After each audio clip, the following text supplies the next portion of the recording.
What's up, you guys, and welcome to another episode of Beyond Beats and Culture. My name is Chase the Dark Sage. I am your host, here with my co-host. T. We're here to talk about some more hip-hop goodness with the news, which actually we don't have no news. Some music that came out, basically, because a good amount of music came out last week. And we have a good amount of discussion talking about the aftermath of the beef. Blah, blah, blah, blah. But besides all that, how have you been since... Boy, how have you been since the last podcast episode? I've been great, bro. You know, my boy Kendrick out here. Like, he ain't even out here. Like, is he still in that apartment just chilling? You know what I'm saying? Because his song everywhere, V. This is true. I'm feeling, you know, I'm chilling. I'm feeling good. You know, Mother's Day just come off of Mother's Day, you know, very successful. How about yourself? I'm all right, man. I'm tired. All I can say is I'm tired. This work on this channel comes at a cost, especially when you're doing other YouTube stuff as well. Facts. So right now I'm just stressing myself over this review I got to make for my other channel, and I'm trying. I'm making it out here, man. But besides all that, what have you been listening to since the last podcast episode? Nothing. Jesus. Nothing really, V, man. I've been trying to, I've been all over the place, like we was talking off camera. So, let me go, right? So, sometimes I go to Discovery Weekly. You do that? No. All right, so I'm an album guy. That's why I listen to albums. So my coworker, he's like, yo, just do your Discovery Weekly. You might find something. So this is random, very random. So I found this cover of the Arthur theme song, "Believe in Yourself" by a band called Echo, and I really like it.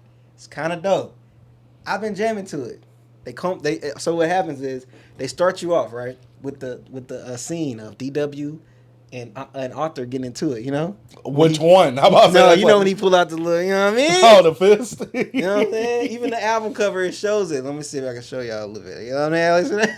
See the little talking about when he has a little fist and he just punches me. Yeah, DW. But I really like this song, bro. It's pretty cool. It's like my coworker was playing it, and I was like, bro, ain't this the Arthur theme song? He's like, I don't know. I'm like, bro, listen to it. And it was the Arthur theme song. I was like, yo, it's pretty dope. I like it. Not much to say about it. It's something I've been listening to today. Like, I played it like 4 or 5 times. So that's something on the docket. And you can go next, B. I got something else. Well, this week I finished my RTJ run through, my discography run through. And this isn't my first time listening to RTJ. RTJ is one of my favorite hip hop groups. And I just wanted to run through all their albums because their albums are just like under an hour each. So they're pretty bingeable and it's like a quick succession. And to me, what RTJ for, I like it. I really enjoy it, and there are some very high highs, and I can say that about each RTJ album. I guess the thing for me with this one is that it's either like 3 or 4 that has like kind of like too much samey production at points to where I'm just like, these kind of like mesh together too well. I mean, not too well. They're too similar in terms of tones, but either way, LP and Killer Mike are still rapping their behinds off either way with that grimy / horrorcore adjacent, but very like, I don't know, it's like very hip-hop, the way that they rhyme. Yeah. And you can just tell when they go in the studio, it's not like they're trying to one-up each other, it's like they're trying to compliment each other, but they also each are like, okay, I'm going to kill this. Like, I'm going to kill this right here. So, I don't know, with RTJ, and I'm not saying that RTJ 4 is bad. To me, I think it's like one of my least favorite right before RTJ 1. But either way, I still enjoyed this album. I think this is a great album either way. 4 is like the least favorite of mine as well. Is it? Okay. Yeah. Still dope, though. Yeah, it's great. Yeah. Like, I think RTJ's worst album is probably someone's best album that they'll never ever achieve in their hip hop career type stuff. So it's like one of those things where it's like we said about the Outkast, it might be the worst, right? But that doesn't mean it's a bad album. Just if you had to really rank all of them, I think that's one will be the least. And especially with the Ooh La La song, and I know that one was a single. I really wasn't feeling the production on that one like that. I kind of wish it was a bit more punchier, especially with DJ Premier on the production himself. I don't know. Maybe it's because I heard Scorpion again, and you know DJ Premier did some production on that. Oh, you really listen to Scorpion? We'll talk about it. Yeah, look, he like it now. I'm telling you, you like it. We'll talk about it. But yeah, RTJ 4, great listen, great hip hop album. If you want some great raps over some great production, go to RTJ 4. See, man, I'm not trying to make my... This is difficult. I have another shirt, but I was like, let's not wear this shirt, but now it's all sloppy, man. Anyways. All right, so look. So the other song, all right, so I like is another guy, right? His name is Shrimp. I don't know if y'all ever heard this guy. Oh, you like another guy and his name is Shrimp. Wow, come on. All right, so anyways, this guy, right? He's an artist, you know what I'm saying? He kind of fits in that boat of like the Lil Peep Ram, like Juice WRLD Ram, but he also kind of get deep dive into like emo rock.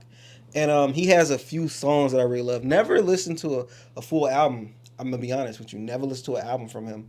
But I just listen to a lot of his songs. Like I just click his popular and just go down the list. So a few songs that I like about this guy named Shrimp. If you into Lil Peep or anything like that, I highly suggest this guy because I think he got some really good songs, bro. Because some of his lyrics are like, dang, it's kind of dark. Like the title of this song, "This Body Means Nothing to Me." That's a really catching title. You know what I'm saying? So I found him probably like 2 years ago. From that song, I saw the video, and I recently just really been like, all right, let's go deep into his discography, but actually just listen to these singles because I'm like, Anyways, so this body don't means nothing to me is probably my favorite track by him. Mm-hmm. Really dope, bro. I don't know I can't recommend it to this guy. I like Maybe Mason. He's rock adjacent, but he's not like but it's not emo rap like a Lil Peep though. So and this song right here is no hip hop influence at all. So it's not hip hop at all. No, he has some songs. Is he a rock artist? Yeah, he does have some. Yeah, okay. I'll say that. But like, it's weird to say that because I never really hear a rock artist. It's usually a rock band. Yeah, but he his instruments, but it's him. Mm-hmm. He's the face. But all I can say is, you check him out if you sad. If you're a sad boy out here, check it out. He got some really cool lyrics. Could be a little cringy. That comes with that emo style. It got cringy bars like heartbreak bars. My life means nothing. Yeah, but like sometimes you gotta hear that. You know what I'm saying? I don't know. Sometimes we all feel a little down. You know what I'm saying? So when I feel down, I don't know what I want. I want to feel more down. So I listen to more down music. You know what I'm saying? It's so weird. Like you ever be happy, you listen to happy music. You talking about like how people that were going through heartbreak stuff listen to Drake music? Yes, bro. That's just what you just want to amplify your feelings and just soak in that essence. Bro, you ever been sad and just listen to like what's that Miguel song? Not Adorn. Nah, dude, the other one, it's the short song. It's the one party. Not Dragon. Girl with the girl with the tattoo. Yeah, that song is like it puts you in a mood. You know what I'm saying? It's a fire song. I love that song. So look, this is a guy. If you ever sad and you thinking you're just gonna be like, I'm the only one that feels like this. You play this, you're not. A lot of us feel like this, and from the looks of this plays on this song, a lot of people feel like there's little 40 million plays. Jeez. So a lot of us are sad out here. So sometimes you gotta listen to some sad music not to feel alone, because other people feel the same way as you. You're not alone out here, guys. So well, I feel like that was supposed to be a punchline for like a 1-800 line hotline or something. Well, see, I didn't want to mention that word, but you know what I'm saying? Like I'll blur it out. But yeah, I'm just saying, don't unalive yourself. Listen to some sad music. No, don't do that either. No, it's not gonna make you do that. Well, I mean, do that so that way you compare yourself. You're like, well, I might be I'm not this sad. Yeah. You know what I'm saying? So, all right, you go B. All right, so with the whole beef happening recently with Drake versus Kendrick, I was like, all right, let me go ahead and revisit some Drake stuff that I wasn't too favorable of. Yeah. And I was like, okay, let me go ahead and listen to Certified Lover Boy, Scorpion, and Dark Lane demo tapes. Yeah.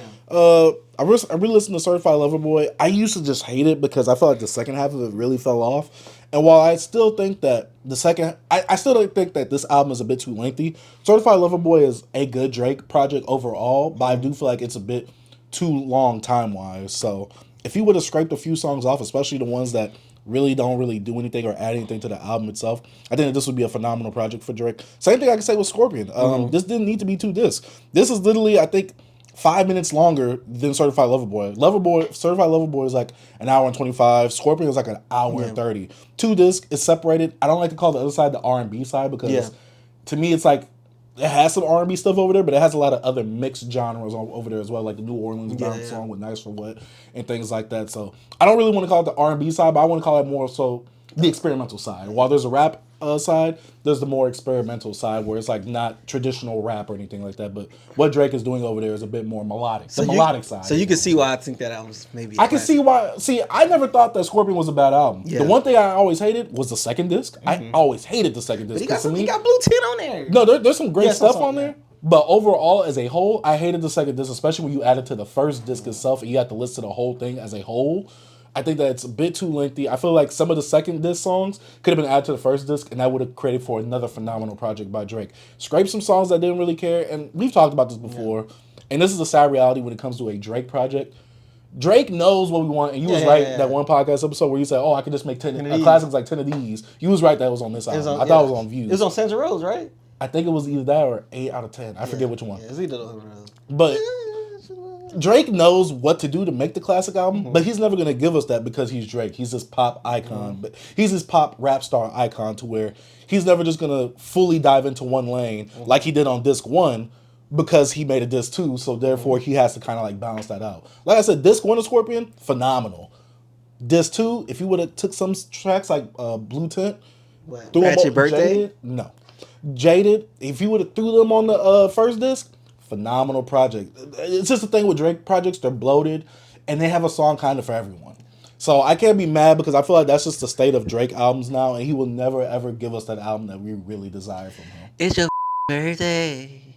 Oh. No. Nah, that's and then we got Dark fire. Lane demo tapes. I really enjoyed Dark Lane demo tapes. I did not like it when it first came out because I'm like, this sounded like a bunch of throwaway tracks, It references. was though, right? It is, but now that I have more context of like the projects that came after it, I feel like For All the Dogs is more of an evolution of Dark Lane demo tapes, and so is Certified Lover Boy. It's more of an evolution and a step forward from Dark Lane demo tapes. So I do appreciate it now in retrospect because we see what has came from that and the evolution of it. And Drake's, I guess, darker, more atmospheric production that he kind of goes over. So I do enjoy it now, just from a retrospective look at it. But when it first came out, I'm just like, this kind of feels like all over the place and unfinished. But this is like the most quote unquote experimental Drake album, is what I would like to say. Okay. What is this? Okay. My album. Well, not even an album. My artist. Because I don't know. I just like to put people on. Kenny Hoopla. You ever heard of him? No. You know I haven't. Okay. So, Kenny Hoopla is not a rapper. Is it Hoopla or Hoopla? Hoopla. Oh, okay. Hoopla. Kenny Hoopla. Black kid. You know what I'm saying? He has a lot of rock influences. A lot of pop rock influences. I really enjoy his music. It's like popish in a way as well. And I don't know, it just sometimes I just love to see, you know, other people making music like this. So Black people making music like this. not even just black people, just other people. Because like when you hear Black this type people. of this guy right here. So when you hear this you know, this sound, you'll be like, this a white guy or something? Or like, nah, it's a black kid with blonde hair that looks like, I don't know, he like he probably came from around the corner. You know what I'm saying? Got some dirty Chuck Taylors on. You know what I mean? Smoking a cigarette. He's an emo type? Yeah, he's like an emo type kid. But a rock type punk emo kid. I don't know. Anyway, check out Kenny Hoopla. Kenny Hoopla, he actually got a project with Travis Barker, bro. That's dope. That's the legend. So you know he got his ear to the streets. Like some people actually like his music. If you got Travis Barker, bro? Come on, bro. That's a legend. You know what I'm saying? So, hey, check him out. One of my favorite songs from him is Estella. What's so crazy about that is my mom's name. It's kind of crazy, Estella. But anyways, check that out.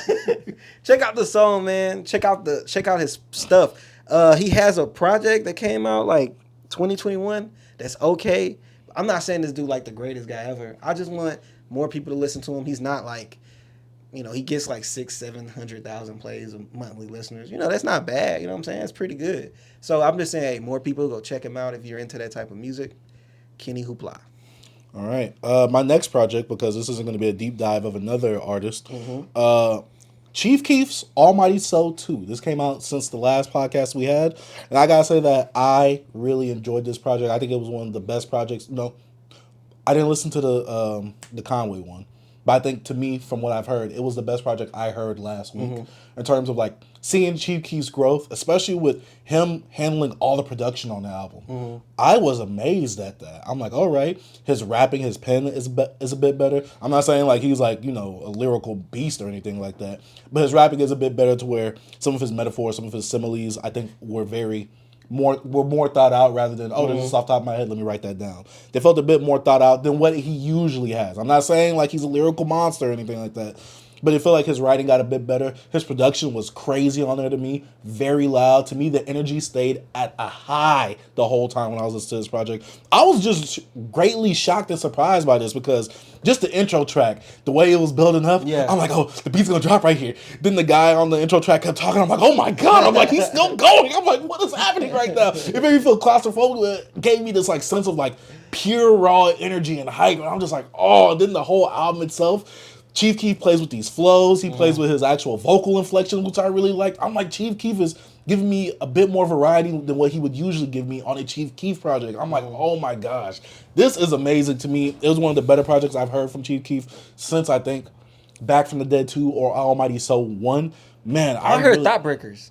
Yeah, Thoughtbreakers. I heard that. I forgot. Yeah, Thoughtbreakers was a really good project. That's the last thing. Yeah. That I forget which one. And maybe Dedicated. I think I heard something Dedicated. Yeah. But yeah, this project right here, Chief Keef on the production. Some of the features was cool. I didn't mind Sexy Red on here. Anytime Sexy Red and Chief Keef get together, it's a perfect marriage. Okay. I mean, I obviously get why, but usually with Sexy Red's on her own, I get it, but I usually don't like her on other stuff. Yeah. With Chief Keef, I really enjoy. Even though the song isn't as enjoyable as the other songs on this album, I still enjoyed the Sexy Red feature on this album right here. And Quavo, he did his thing as well. I don't know, man. Chief Keef, I'm proud of him. That's all I gotta say. Like, he's really grown as an artist, and he's gotten a bit more versatile with not just rapping, but actually producing it. And he produced the whole album itself. This was highly anticipated, especially amongst Chief Keef fans.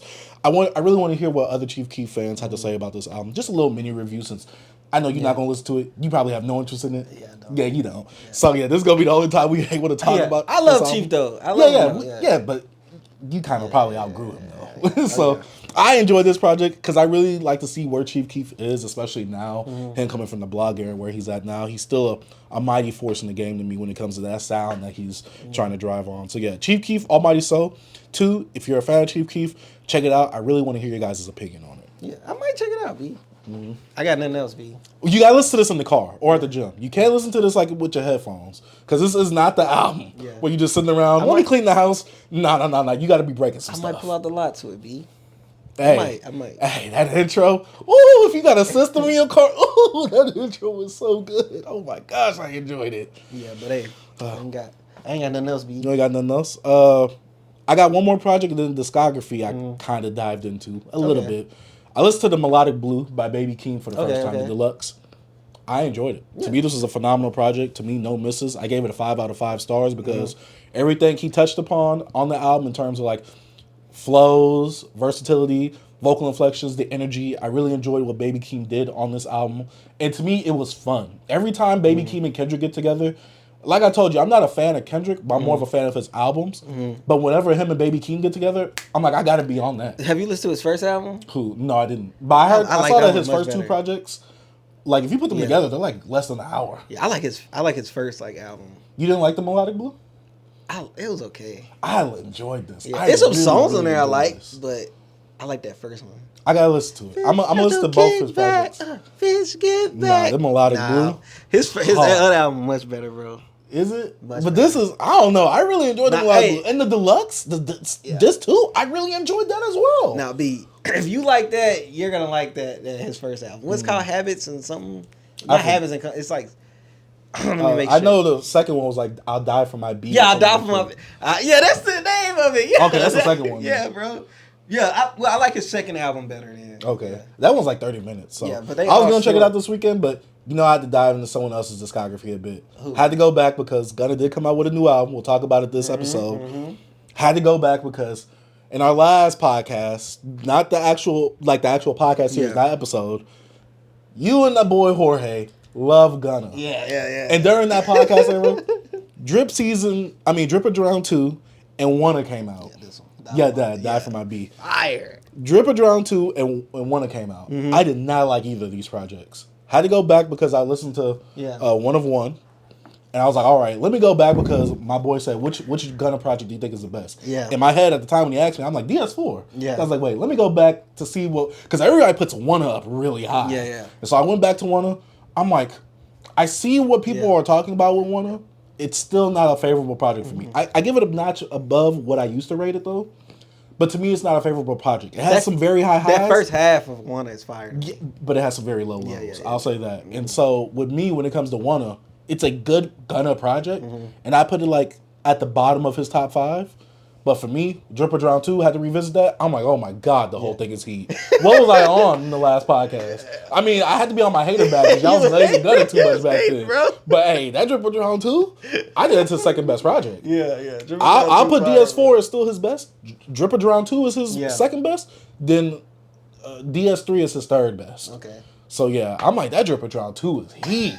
I even started liking the album cover. I'm like, oh, that's hard. You clowned the album cover. I did, because I was just like, come on.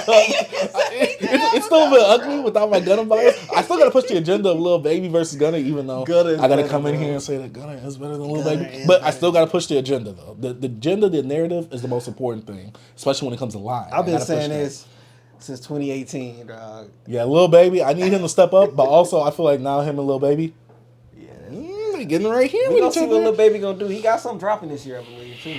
I wish him and Gunna wouldn't have done that. But yeah, Drip or Drown. Also kind of listen to A Gift and a Curse. We'll kind of talk about that when we talk about 101. Mm-hmm. But yeah, Drip or Drown 2 is just heat. How do you not like that album, bro? Y'all glazing too much, that's why. No, bro, like, what did this make you mad, though? Like, because the production, because to me, especially coming off of Drip Season 3, to that, one is totally different. So I'm like, and you know, you put me on the Gunna with Drip Season 3. Right. So when I listen to that, I'm like, this is not Drip Season 3. I'm like, get this ish out of here. And then one was a bit more of Drip or Drown 2. I'm like, get this ish out of here even more. Bro, you was wild. But DS4, I'm like, oh yeah, I'm with this. So anytime he does the DS series, the Drip Season, Drip Season 3 and 4, peak. Bro go back later, like, hold up, I like this every time. But sometimes I tell my friends, sometimes I got to be removed from the moment, because the moment sometimes, especially with this Gunna album that we're gonna talk about later, I got to be removed from the moment because the expectations and bias that some people have, I'm just like, all right, I go into it, I'm like, y'all are completely wrong. But people like stuff, bro. It's B. They were saying that this new Gunna album was his best album. I like it, B. They were saying that it's his best album. I don't know that yet. I gotta sit with it. B. They were saying this is his best album. That is a F no when Drip or Drown 2 exists and DS4 and DS3 Yeah, but to be honest about this album, we'll talk about it. We're gonna talk about it. But I'm just saying, we'll talk about it a little bit more. Yeah. But yeah, that's about it for what I've been listening to this week. Yeah, besides the album reviews that we have this week as well. I'm gonna try to listen to more this coming week, bro. I'm sorry, B. No, you're all good. Yeah. If you haven't listened to life gets in the way. I didn't listen to much. Yeah. So I've been going back to Drake stuff. Yeah. I've been trying to revisit other stuff as well. So that's it for what we've been jamming. Mm-hmm. No news because nothing really happened besides the whole Kendrick stuff coming out, which we'll talk about later on within this podcast. Unless we want to say it's news that he has 3 diss tracks in the top 10 100 Billboard. Like, that's kind of some news, right? Yeah. Hip-hop. Black excellence. I'll say that. Black excellence. Yeah, y'all know I'm not a Drake fan. I mean, Kendrick fan. I'm definitely a Drake fan. I'm not a Kendrick fan, but hey, that was nice for Kendrick. Hey, I will say I admit that. But hey, we also got to talk about maybe that topic I put up on Twitter. Talking about how Kendrick Glaze is talking about Kendrick's song did not hit the Billboard top 3 because of Drake. We'll talk about that later, but oh my gosh. But let's actually talk about some of the music that we jammed in terms of music album reviews that we've been jamming. Now, we can even talk about Kendrick Lamar's Mr. Around the Big Steppers, Ghostface Killah Set the Tone, or Gunna 101. Which one you want to talk about? I say we go into I say we go Gunna, Ghostface, and then Kendrick, and then goes into our other stuff, you know? All right, cool. You want to segue like that. All right, let's talk about Gunna's One of One album. This is an album that recently released. Yeah. First of all, ugly album cover. I've already said that. That album cover was hard! No, that ish was ugly. That ish was hideous. What's rad with the cover, B? The color is dope. The color is dope, yeah. That's it. I like the color, and I don't know. He's on this weird pastel paint looking covers from A Gift of the Curse. Ever since he lost all his connections with previous people once he went to jail and came back, his album cover's been trash. Yeah. But besides all that, Gunna 101. What can I say about this album? First of all, I was already scared going into this album because I'm like, we just got A Gift of the Curse last year. Fire. Good album. I will admit that. I think it's his fifth top 5 albums. Dope. He had a lot riding against him on that album. Pause. He had a lot riding against him on that album. From him coming out of jail, everybody thinking he's snitching. Gunna ain't got the same connects that he did from before. He came out with a great album, no features. Production was solid enough. Because compared to his other projects had better production. But I understand the situation. He's still linked up with his guy, though. Yeah. He's still linked up with his guy. So he still performed, and he actually overachieved on A Gift and the Curse. One of One, you know, he was talking about, you know, there's going to be more growth on this album. Yeah, you got to whoop. I heard it. Yeah, this album was mid. Sorry. This new Gunna album was super mid. And the one thing I saw on Twitter was that everybody was like, oh, this is Gunna's best album. Gunna, top 3 trap artists of all time? I'm like, all right, dog. Don't get caught up in Twitter, B. See, and I'm trying not to, but I also got to like be connected to see what everybody's talking about, because I got to see what the streets are talking about, B. But it's just so weird that people's fascination, it was mostly fair-skinned people that was making these claims. Oh my God. Yeah. I saw no person of our ethnic skin saying that ish. I think they're a bit more knowledgeable in that sense. Yeah. But yeah, Gunna, this project to me, the first 6 songs, man, and I got to pull it up because I think the first song that first 6 songs from Collage. Look, I was jamming it just a while ago. From Collage, One of One, Neck on a Yacht, Neck on a Yacht, WhatsApp, What's Am, Hakuna Matata, Proud of Them. Amazing. This run was amazing. And another run happened. I'm telling you. Yeah, for us to run off this album, so we wouldn't listen to it no more. Another run happened, bro. No. Another one happened, once Treesh hit, I'm like, all right. Then on one night, I'm like, all right. Back in the A was, he got me back up. Up to Blackjack. Treesh? No, I said back in the A, he caught me back. And then up to Blackjack. Okay. But besides that, there's some songs here. And that's the thing with Gunna albums. He's going to give you some jams. He's going to give you some stuff that you're going to bump in the whip. You know what I'm saying? I'm going to call it whip appeal. Yeah. He's going to give you that whip appeal music. You know how they got mass appeal? I got whip appeal. We got whip appeal. Yeah, like Babyface. But yeah, when it comes to Gunna's projects, he's going to give you some music that's for the whip appeal. Yeah. Gunna's always going to come with some bangers, some heat. A Gift and a Curse was a nice surprise from where he was coming from. He had all the odds stacked against him. This album, people were expecting some heavy things. I wasn't, because I'm like, Gunna could get in that samey bag a lot. Yeah, but what were people expecting? What were they was expecting growth. Like a lot of growth. Him being a bit more aware, a bit more conscious on this album. Not conscious as in like, I'm in my lyrical miracle. Oh, the government's really putting stuff in the cheese. Not like that. Yeah, he had a few tracks, he mentioned like growth of like taking care of his family. Yeah, him working out. Being hot. Yeah, him worried about his health and rappers like that are gonna always sprinkle that in. Yeah, him being trying to be low key, but he famous, so he's high key. They can't keep his it's certain things like that. But like other than that, like what else they expect? I don't know. So they set their expectations high, and some of them was like, "Yeah, this is the best Gunna album." I'm just like, did we listen to the same album? I don't know. I only listened to it once. I need to listen to it more. My first listen, I enjoyed it. I don't really think it's a song on here I dislike. So I don't think this is a bad album. Yeah. I think this album is mid, especially compared to all his other projects, because I wouldn't put this above A Gift and a Curse. I wouldn't put this above Wanna. I wouldn't put this above Drip Season 3 or 4. And I wouldn't put this above Drip or Drown 2. Yeah. To me, this goes into the mid territory because it's at the bottom half of his discography. Yeah. To me, look, when it comes to like Gunna, like you said, he could be samey. So with albums like this, I have to sit with it for longer before I actually make my decision. Because like it's like the same stuff as Gunna. So it's different if I like, oh yeah, he went totally left field. This is not something I like. He still did the same thing. So that's why I can't make my decision on like how I feel about it being like his top discography at the bottom. So right now I need to sit with it a little bit. I did one listen and I enjoyed it.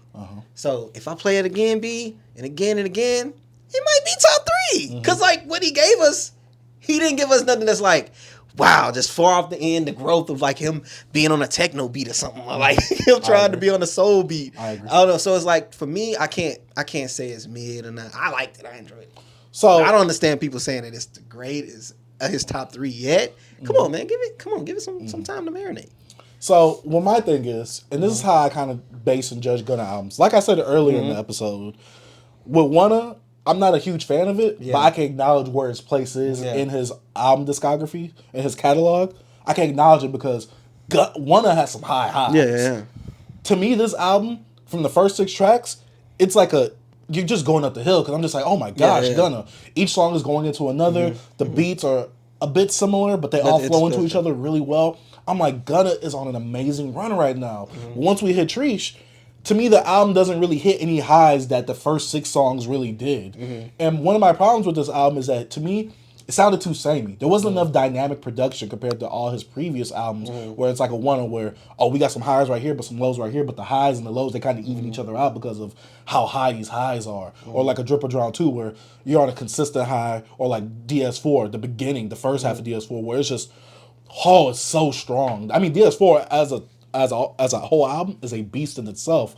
But to me, this album, it was doing this, and then it started doing that. It went up the hill, then it came down the hill a little bit, and it just started flatlining. And I'm not saying that this album is bad. When I say mid, I mean middle. It's average. It's an all-right Gunna project. It's not bad. It's not offensively bad, or it's not a bad listen. You put this album on, you're going to be bumping. But there's other Gunna projects that we have in his catalog that have way more high highs than this. And I'm just like, why are people putting this as a top 3 or like his best project? I'm like, this album has nowhere near as many highs as his previous projects. And I'm not saying that this album is bad, like I said. Yeah.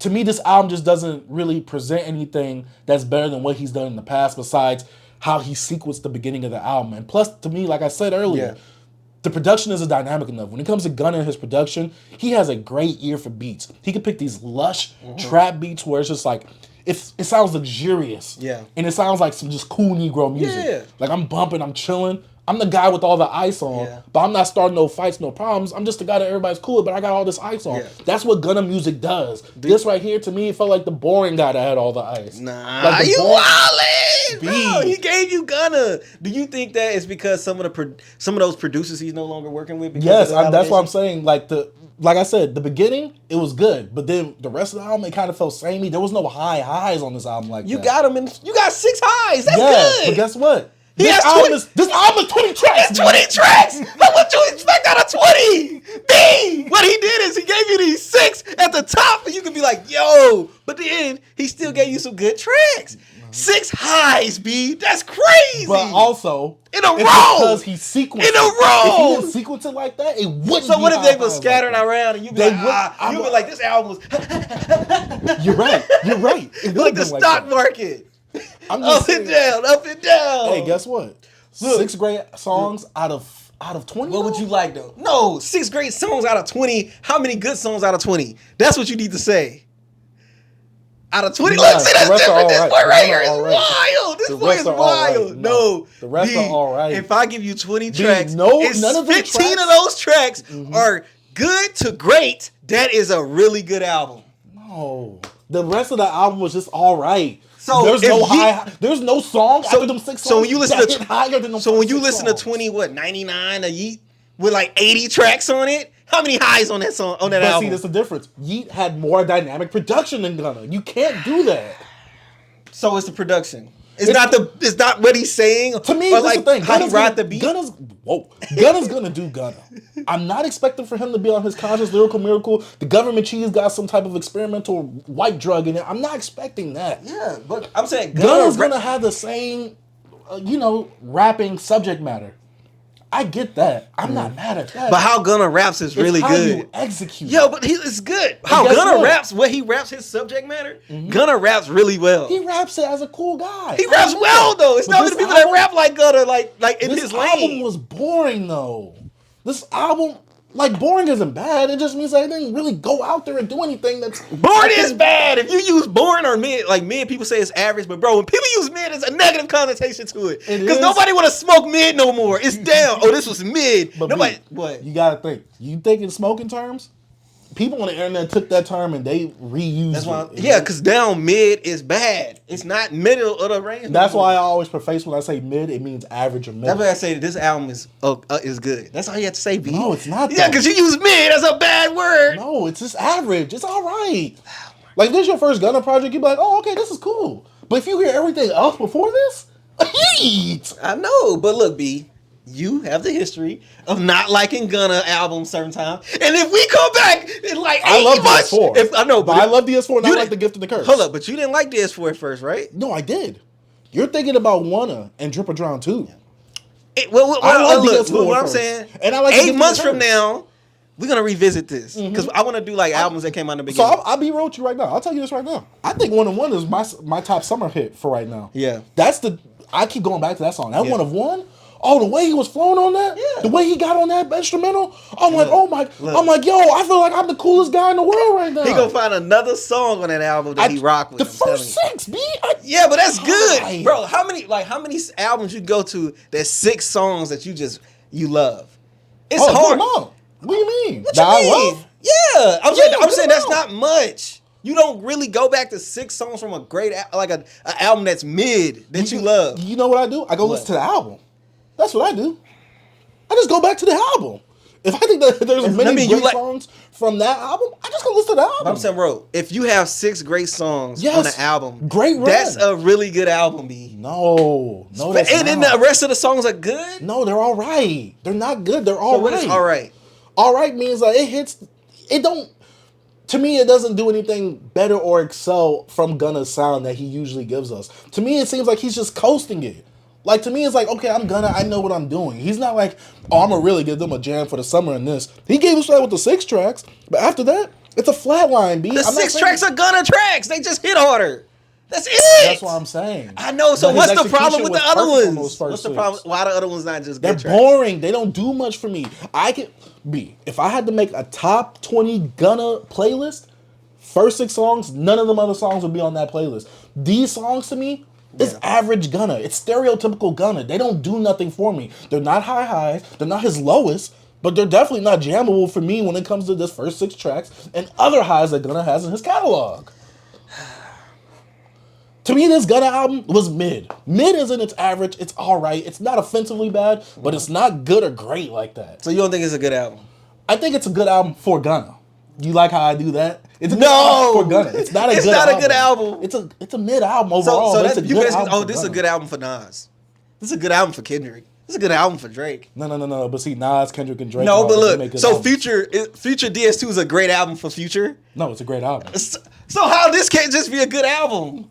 For Gunna, it is. Oh my God. So DS4 is just a good album for Gunna?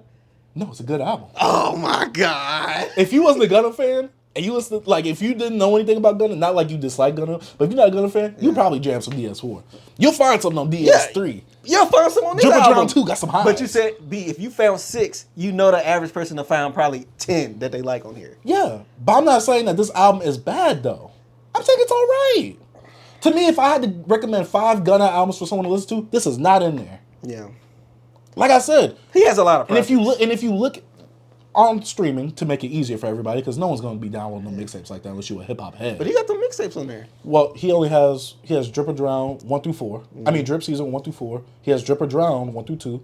Wanna, A Gift and a Curse. That's a lot. No, but I'm saying Yeah. in his catalog, Yeah. this is in the bottom half. Yeah. You gotta think. Like I said, is it B? I know you haven't listened to it much. I've listened to it 2 or 3 times now, and I spread out my listens. It's not better than Drip or Drown 2. It's not better than Drip Season 4 or 3. It's not better than Wanna. It's not better than The Gift and the Curse. He only has like 4 more projects after that. Yeah. It's in the middle. This album isn't bad, Yeah. but it's not hitting any of these highs that these other albums have. Is that a problem? Or is it just because of what It's not a problem. It's just a coasting thing. It's just like one of those things where it's like, if I get another album like this, I'm not anticipating the next Gunna album. Yeah. This album to me right here, I'm not anticipating the next Gunna project. Because I'm just like, dang. To me, that last one, he had the whole world against him because of him allegedly snitching on Thug. Yeah. He had a lot to prove, and he proved it. Solo, no features, different production, still in the Gunna lane. He had Turbo. Yeah, but mostly he didn't have that same production that he did from the previous albums, those Yeah, big names. Yeah. He had a lot to prove, and god dang it, he proved it. This one right here, he was coasting off that last album. Compared to that last album, he had to prove himself. This one, oh, I'm Gunna. I'm him. Yeah. He even says it in 101. She don't want to call me Gunna anymore. She want to call me him. She says that. I want to call him him too for that song. Not for this album. Though. Hey, He's yo. still Gunna based off the rest of this album. First listen, one listen. I enjoyed the album. I don't really do the whole what's top in the discography yet. I like to. I like to do it like afterwards where I can really marinate with the album. But great album, Gunna. This guy right here, wow. All right, are you gonna buy the vinyl? I don't buy a vinyl to nothing like this though.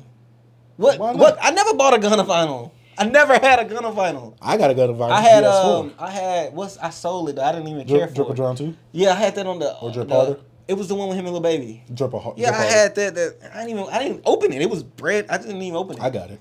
I don't listen to trap on records, bro. Like I had DS2, but I never opened it. I never opened it. Man, he tripping. DS4, P Power with Yeah. him and Drake. That people got power. Yeah, Ooh, it's that fire. song. No, that's a dope album. But No look, song on this album gets higher than that. That's cool. That's cool. But look, bro, I don't buy trap music on records like that. So you can't use that. He be as a thing. segregating his vinyls. No, That's I listen to a crazy. lot of jazz on my vinyl. A lot of instruments, instrumentation. You know what I'm saying? I love beats. And I love introspective music when I put it on that needle. You know what I'm saying? Nah, I want that needle to go boom, boom, boom. No, I don't need. With the bass. No, I have a really, really expensive stylist. I don't need none of that. You know what I'm saying? But anyways, to me, first listen, overall, good project from you, Gunna. This guy right here, he'll come around and say it's great one day. Yeah, like he always do. No. 2 years from now, I don't know what I was wrong. What was wrong with me, B? I'm tripping. No, this one was mid God. average. He didn't do anything new. He only gave me some eye stuff on here. Oh my God. Like I say, he's always gonna give me the jammables.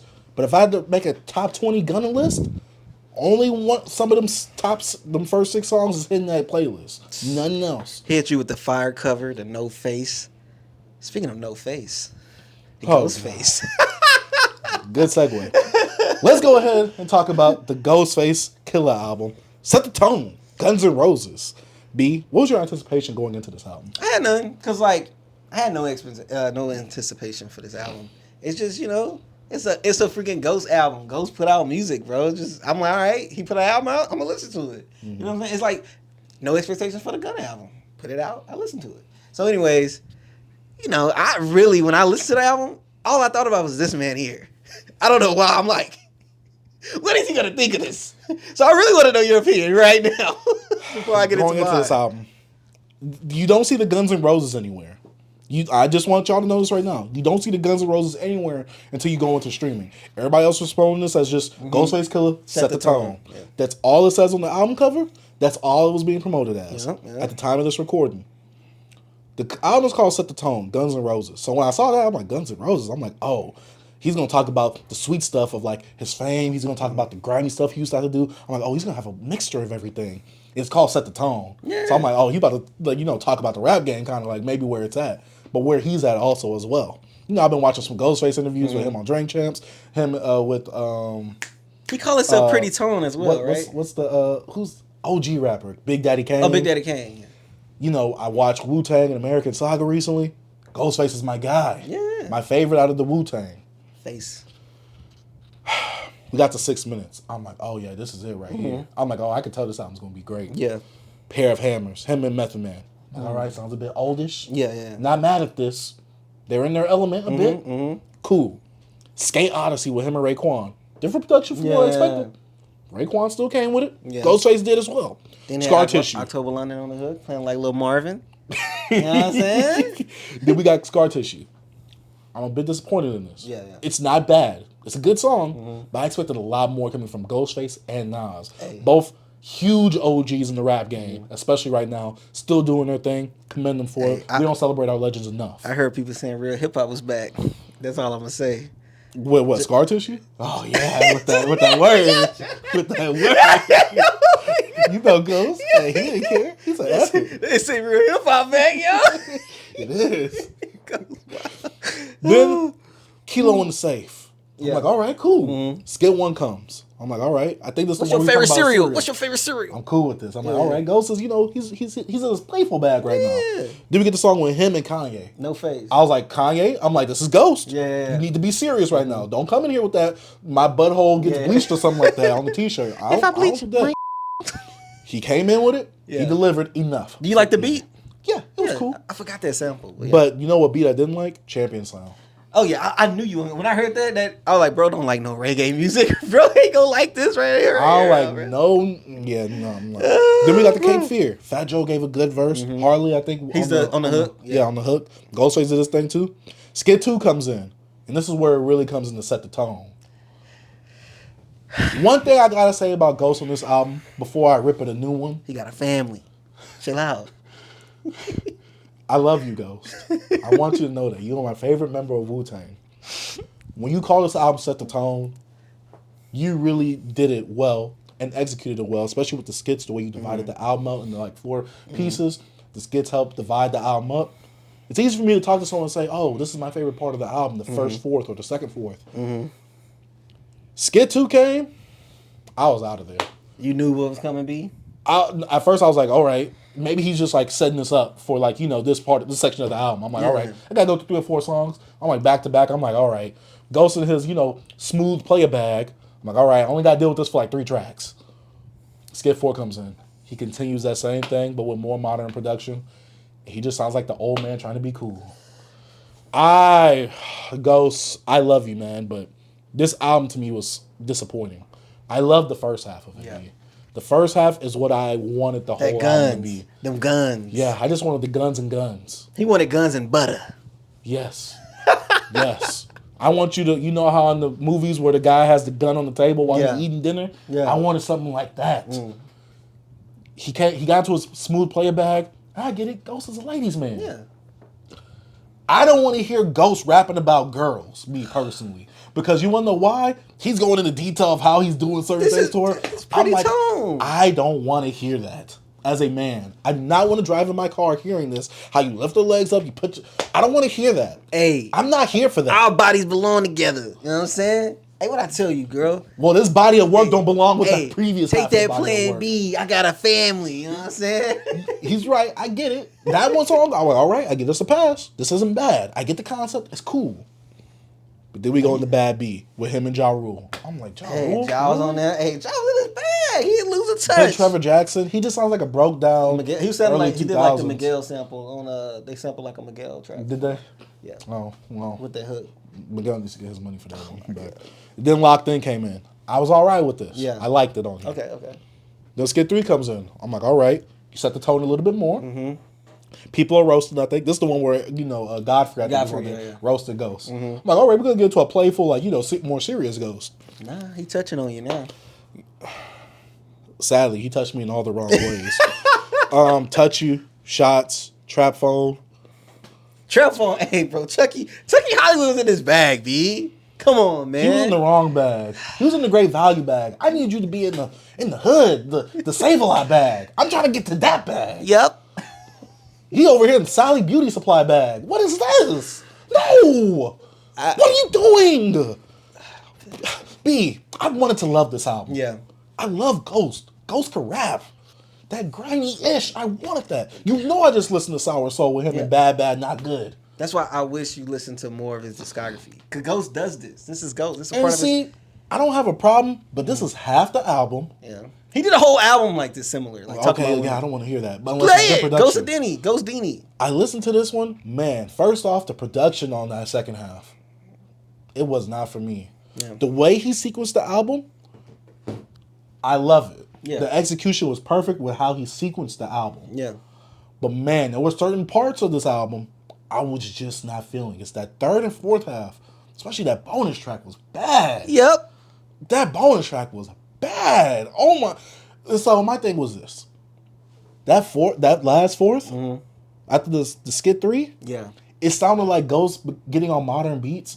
And one of my complaints about the album, which really isn't a complaint, it sounded old. It sounded like something that could have came in the 2000s, but really polished. Yeah. I'm like, all right, I'm cool. It does sound a bit old. Yeah. But I'm cool with this. I ain't got a problem if that's your sound that you want to go for. But then you want to mix it in with this modern sound. I'm just like, Ghost don't fit well on him. It sounds like the old man trying to be good. Now, Nas has done the similar thing with him and Hit Boy and Hit Boy's run. To me, he flowed a lot better. But one of my problems with certain songs on these Hit Boy runs, he would always have one song where he's talking pop culture, like what's happening currently in the climate. Yeah. He would reference certain things that he'd try to sound like the guy that's still hip, that's not, was it toned in or phoned in? Yeah. It would just be like, LOL, SMH. I'm less like, Nas, you don't gotta do that. You a legend. You a OG. You don't have to do stuff like that to kind of sound trendy. Yeah. I hated those songs on these albums, except for Blue Bentley. I just like the groove on that song. Yeah. But on this album right here, I'm just like, Ghost, I don't need you on like that type of production. Yeah.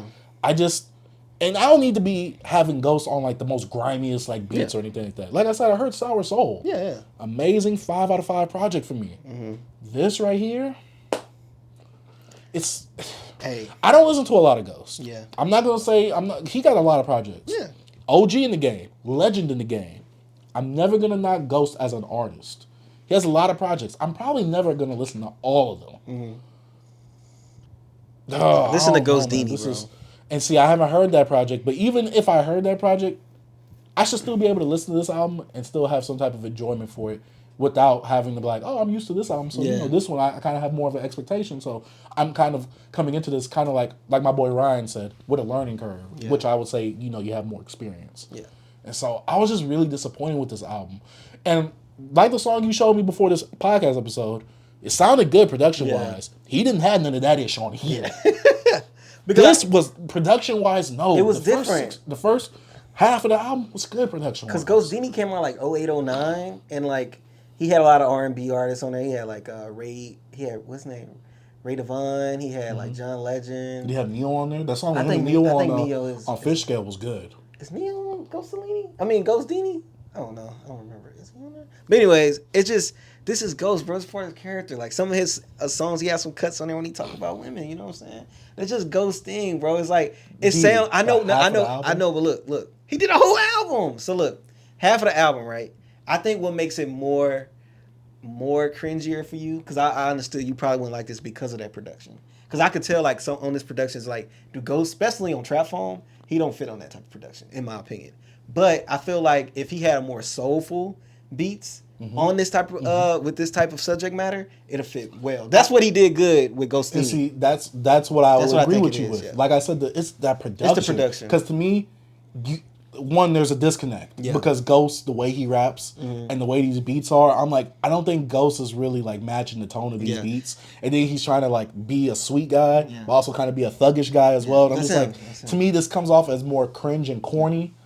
And I'm not saying Ghost is cringe or corny, but the elements of putting all this in the song together makes it come off cringe and corny. Yeah, I know that production just doesn't feel that production threw me off completely. I knew that was going to be the turning point for you, especially with the subject matter in that production. And just how Ghost tone is on that production just don't really fit it well. I agree. So I knew that's, I had fun with this album just because I love Ghost as a character. This guy is just so funny to me. And like him being on these beats is like, him trying something different, something new, being on this type of production. And I was like, okay, he's Ghostdini Part 2, but on some modern, polished production. Doesn't sound the best, to be honest with you, but I still had fun with it, B. Like you said, that first half, fire. Even though there's some tracks on there, I'm like... sounds a bit old. Like him and Method Man. Yeah, I'm like, it sounds a bit dated. Yeah, especially because I think they sampled one of their old like verses or something like that in the hook. But anyways... I want to say, B, I had fun with this album, B. I laughed a lot. And especially, I want to know how old that girl is. Because she was like, you left my gun in my mom, she's like, man, she said, I'm glad you just called me. I'm playing with my rose. Oh, you playing with it? She said, yeah, you playing with it? No, then she goes, I'm looking at your picture. You're like, oh, yeah? I'm going to be over there now, Melissa, there. And then right when I'm coming with some roses, and then I'm gonna switch my tone on the phone, I'm gonna get on that pretty tone shit when I see you, you know what I'm saying? But it just Ghostface, bro. It's just so funny. I have no problem with that because I wish it was a bit more of that. Yeah. But I wish it would. I don't know because, like I said, it's a song with him and Neo off of Fish Scale. I forgot. It's the one that was on the radio, even though I've never heard it down here. Yeah. I love that song. Yeah. That song was perfect. To me, it was a perfect mesh of having a good R&B singer. You got Ghost with this certain tone, him talking about the relationship problems and stuff like that, on a really good instrumental as well. To me, the second half of this project has no good instrumentals. Yeah. For Ghost. Yeah. Let me say that, because maybe someone else, if you give them that Bryson Tiller-like character that does the rap singy type thing, they could probably do something with this. But because I know who Ghost is somewhat from the grimy stuff, and the way he raps, especially meshed with this, and I just heard him on Mr. Morale, which we'll talk about after this, on Purple Hearts, amazing. Yeah. This production right here was not suited for Ghost. I love that Trap Phone beat. Yeah. That Trap Phone beat. I was hoping that he just left that to Chucky Hollywood, whatever the guy is. Just rap on that, sing, do whatever your melodic want to be, great value, Don Tolliver or whatever, but nah, I don't want to hear Ghost on this song. He didn't sound well on that. But, hey, Ghost, you was trying something different. You're pretty toned, bro. You did your thing, man. You know what I'm saying? It's Ghostface Killah, man. Like, I don't know, bro. It was funny. I had fun. I laughed like jamming this. Especially that second half, bro. Ghost was saying some wild stuff, bro. He was, but I'm just like, Ghost is going to give me that shock value with his lyricism at times. Oh, yeah. Like, the first half of this album was really good, really strong, very consistent. I just wish, especially with the singles that came out with the Scar Tissue, I thought I was going to get more of that. Yeah. If you would have gave me another single from the second half, I think I would have had better expectations. Of like what's for to happen. So it's with my disappointment with this album, but also because it's the whole second half. It's not just 1/4 of it. It's the second half of the album. It completely tonally switches. And I do like the way he sets the tone with these skits. I mean, he does it perfectly. Yeah. But it's the fact of these drastic tone switches from what we got in the first half of the album to that, I'm just like, So dang. what you think about him saying that he's finna drop Supreme Clientele too? Oh, I'm here for that because Supreme Clientele won. Classic. 5 out of 5. Yeah. No skips. Yeah. Production was great. Rapping ability, even when he's doing the word gumbo, like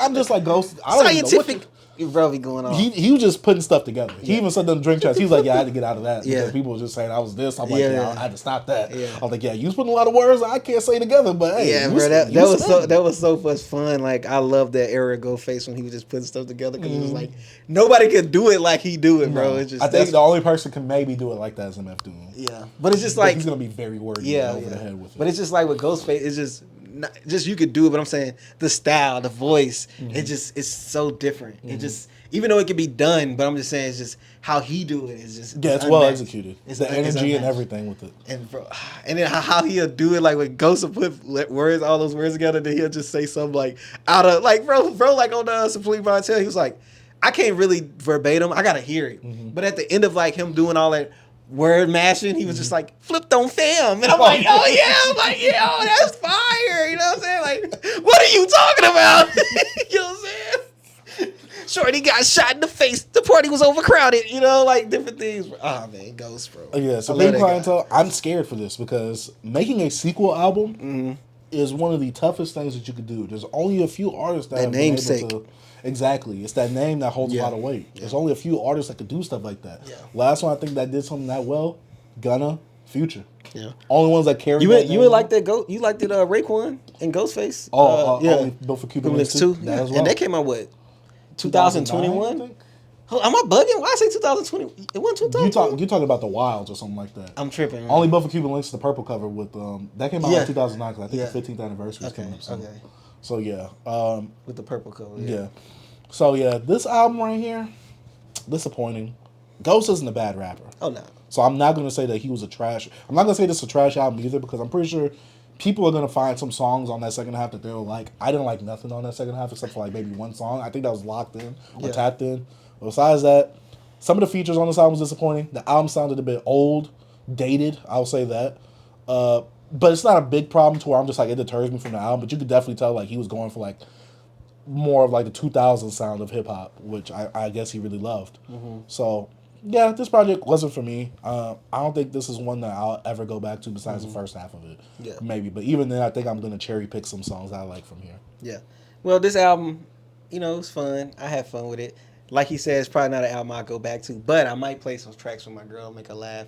I don't know. Sometimes I'm like, yo, check this out right here, But hey, Ghost, I love you, bro. I'm ready for Supreme Clientele. I'm a bump that. I just know when it comes to you, you're just gonna put out some music. You're gonna have fun. You're gonna do your thing on it, and I'm gonna enjoy myself. Especially just you as a personality is just funny to me, bro. And like you can really rap your butt off. So, hey, I enjoyed it as fun. Like I know it's parts on the second half that yes, I have discrepancies with, like you said, but. It goes, bro. It's just so fun, like your uncle, like trying to be hip. You know what I'm saying? Like I don't know. It's like with Ghost, an album like this is not something I can really heavily critique. I just can't. I don't know because it's like, it's just like that playful fun. Like he want to step out of his element and get back into his Ghost Dini stuff. So it's like, he's a legendary. He's cemented me. I don't know. I can't be hard on him. I just can't. I guess my thing is the reason I am hard on him like this is because people like him and Nas are still rapping. Yeah. But you could see the clear hunger that Nas still has on his Magic and King's Disease series. And I'm not saying that I need Ghostface to do exactly something like that, but no one's going to look at that album, King's Disease, like, oh yeah, it really fell off after the so-and-so half. Like, no, like it's pretty consistent, especially, and I know he's working with a single producer on this, so he's going to have more of a consistent sound. He's going to have more of a better working environment, I guess, to construct the album itself. Do you think they have two different objectives though? I think yes. Yeah, that's completely. Yeah. I guess my thing is because they're both older and they're both seen as lyrical beasts. Yeah. You just gotta understand, like when Ghost like go through his discography, like the things he was putting out, like you go to Nas's and Nas have like duds. Like Ghost was very consistent with like a lot of his music. Like just go through it, look at his albums, bro. Like he have really good albums in that middle, especially in the 2000s where hip hop was like slouchy. Ghost was still putting out like really good work. So I'm like, would you say Ghost has a better discography than Nas? I could maybe say that. I wouldn't say it now because I really do need to get more into the King Disease. I haven't listened to 2 and 3, and also I haven't listened to 2 and Magic. 3 are so phenomenal. I haven't listened to Magic 2. He has a 3? He has, yeah. Oh, so he I has haven't listened to 2 and 3. trilogies with Yeah, Hit Boy. I listened to Magic 1, which is, I love it. And Yeah, I listened to same. King Disease 1, which is cool. It's cool. Oh, King's Disease 2 is 2 and Yeah, 3. but I haven't heard 2. I haven't heard 2 and 3. I know. 2 and 3 are amazing. But other than that, like other Nas projects, compared to Ghost, like Godson. only why I will put Nas ahead because Illmatic and It Was Written. I like those 2 albums probably more than any Ghostface album. But just consistency, I'm saying Ghost has a really stellar discography. But I don't know, it's hard for me to put it over Nas's just because of those 2 albums. He has 2 very heavy especially Illmatic. It's like one of the greatest hip hop albums of all time. So it's kind of hard to compare, especially with the longevity with both of these artists. You know what I'm saying? So I don't know. I love Ghost, bro. He's just so fun. Let us know what y'all think about that Ghostface album. If y'all listening to it, or if you're going to listen to it. Yeah. The next album we're going to talk about, and last one we're going to talk about, Kendrick Lamar's Mr. Morale and the Big Steppers. Obviously, Kendrick is a huge name in hip hop, one of the biggest artists that we've had. Especially some people right consider now. him one of the best artists of all time in hip hop. Yeah. Mr. Morale and the Big Steppers. This album came out about 2 years ago, I believe. I listened to it when it first came out. I think I listened to it the day. I listened to the first half. You did? Yeah, when it first came out. Oh, okay. And Excuse me. coming into this album, Mr. Morale and the Big Steppers, saw that it was 2 discs. This was his last album on TDE. And all right, he's probably going to go out. It's kind of short though, ain't it? No, it's an hour and 20 something. It is? Dang. It's 2 discs. It's like an hour and 20 something. Dang, keep on being my bad. But, no, you're all good. But when it comes to Mr. Morale and Big Steppers, I'm like, all right, what does this mean, Mr. Morale and the Big Steppers? And when you look at it, some people call this one Mr. Morale, people call this 2 the Big Steppers. I'm still not really clear on what that actually stands for in the actual album itself. Maybe you could teach me. No, I don't know. I can't. Yeah, I've listened to this album 3 times since it's been released. 2 for me. 2 this past year. And once when it first came out. Yeah. I never went back to it. I never went back to any song. I mean, the only song I really liked that I went back to was maybe Silent Hill with him and Kodak Black. I like Rich Spirit. Rich Spirit is cool, but you know, I told you before, I'm not a fan of Kendrick like by himself. I gotta listen to it in the album context generally. So when it comes to Mr. Morale and the Big Steppers, I had no anticipation for it. I just knew that Kendrick was gonna come with something, especially with him holding a baby and a woman in the back looking like she's breastfeeding. Like I said, I saw it was 2 discs. It's about an hour and 18 minutes. That's what it is. 19 songs. This album is not bad. No, it's not. I don't think Kendrick could come out with a bad body of work. I'm gonna say that right now because people think I'm a Drake Glazer. People want to say all this. But you know that Kendrick put out better albums than Drake. In terms of like, if you want to go percentile wise, yes. Yeah, I know what you're saying. Yeah, I would rather dram a Drake album than a Kendrick album. just but I because will of say lyrically, in terms of artistically as well, Writability. Kendrick will come out with a better album, more than likely. yeah. I will say that right now. I love Drake. I'd rather jam Drake. But Kendrick, artistically, thematically, rapping ability wise, he's gonna come out with a better album than Drake. He's. But to me, I have more replay value in Drake's album. For me, Yeah. I'm gonna say that right He now. put out the pacifier music. Shut up. He does though. What do you mean? Like what Mos Def was saying, he was dead on. No, I agree. We all know that. I agree, but I've never had a problem with that. Yeah, me because neither. I to love me, Drake. Drake is one of those people that I ain't gotta think too hard when I'm listening to his music. With Kendrick, it's gonna be thought provoking. Yeah, Drake is 2K, like me playing NBA 2K. And Kendrick is like me getting into like a freaking JRPG role player game or I was something gonna like say that. Drake is more like an Assassin's Creed, but all right. You don't think he's NBA 2K? I think other trap artists are more that and Call of Duty. You think Drake is Uncharted? You what you saying? No, I said Assassin's Creed. Nah, has a little bit of depth, but it's kind of the same What thing. depth you get from Drake? I mean, Besides he's way more lyrical than the average rapper. But no. Than the average rapper, like a debate. No, look, Drake could get lyrical, bro. I'm not saying that, but he's not lyrical miracle. Yeah, Like I agree. what Drake does is he don't even put the medicine in the candy, bro. He just give you the candy. Yeah. Like he most likely gonna give you the candy, Yeah. and that's what 2K is. It's just you don't have to think much. You just play the game. I think he fall in that same category as a Okay, trap so artist. what would you consider Kendrick in terms of video games? I just said like if I'm trying to hop into like a puzzle game or a JRPG with a lot of like trying to upgrade and trying to figure out the lore or something. I'm like, hold up, what did he really mean? Do I have to read the book to understand this in the game? So you call him like a Cyberpunk or a Fallout? But you said JRPG. Yeah, I think more. I think Final Fantasy.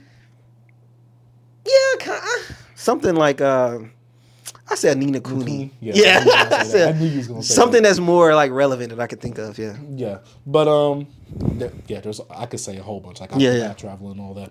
But going back to Mr. Morale and the Big Steppers, I get where Kendrick was going at with this. Yeah. I will say that it's hard for me to say this is his most mature album because he's never come off with an immature album. Yeah. I mean, the most immature is maybe Good Kid, Mad City, maybe the mixtape, the Overly Dedicated. That was mature. No, but I'm saying the most immature.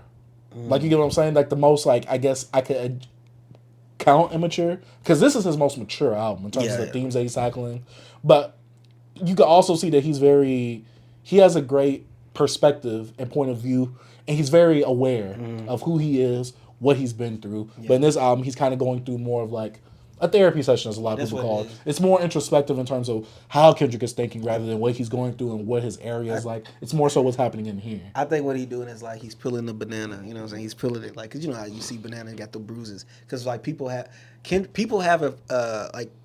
They look at Kendrick like he's like, oh, he's the good guy. Like, you wouldn't imagine him cheating. He's always morally a good person. Yeah. So I think this is him breaking himself down, like killing the ego, killing Kendrick, like letting y'all know, like, yo, I'm just like y'all. Like, I'm not perfect. Yeah, he even says that. So-and-so is not your savior. Yeah. I am not your savior. So that's him pretty much breaking down the layers of him. Like stop idolizing people. Just because of what you see, yeah, there's a whole bunch of stuff you don't see from me. Like, and so I think that also comes with him not being on social media a lot. Yeah, he's like, to me, I know we talked about this kind of.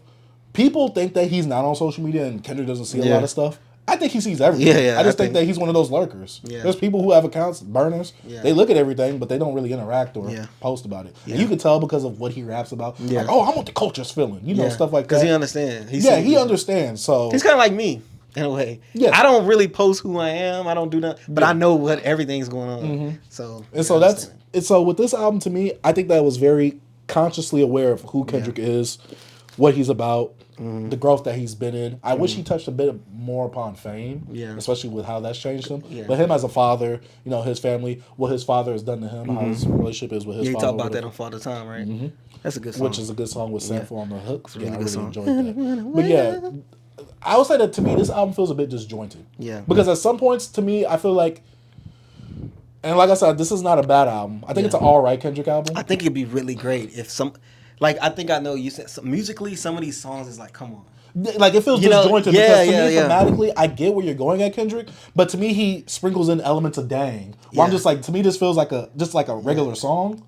And it could tie in with the theme, but to me, it's very loosely tying in to where, like, if I take this out, you wouldn't even think I'm going for a bigger overall arching theme. He has some songs on here that's like, okay, yo, this is it. Mm-hmm. Like, you understand, like, the concept he was trying to bring here, but he actually have those songs. It's like, what? Come on, like, I know what you're saying, V. I feel the same way. I'm like, this album to me could be a great album. Yeah, like as a therapeutic album. Him, you know, having his therapy section with himself. I think he could have took a different direction. And you know what I wish he would have done? I agree completely with you. Yeah. I wish disc 1 would have been like the Big Steppers. Yeah. And then disc 2 would have been Mr. Morale. I wish the Big Steppers was like the tracks that you would hear on the radio, the N95 where he's like that, take it off. The song with him and Baby Keem. Yeah. But it's like some of these songs I really enjoy as songs. Yeah. But to me, when going into this album, I'm just like, to me, this feels a very disjointed because it's like you want to sprinkle in elements of dang, but then you want to sprinkle in elements of maybe Good Kid, Mad City or To Pimp a Butterfly with your storytelling aspect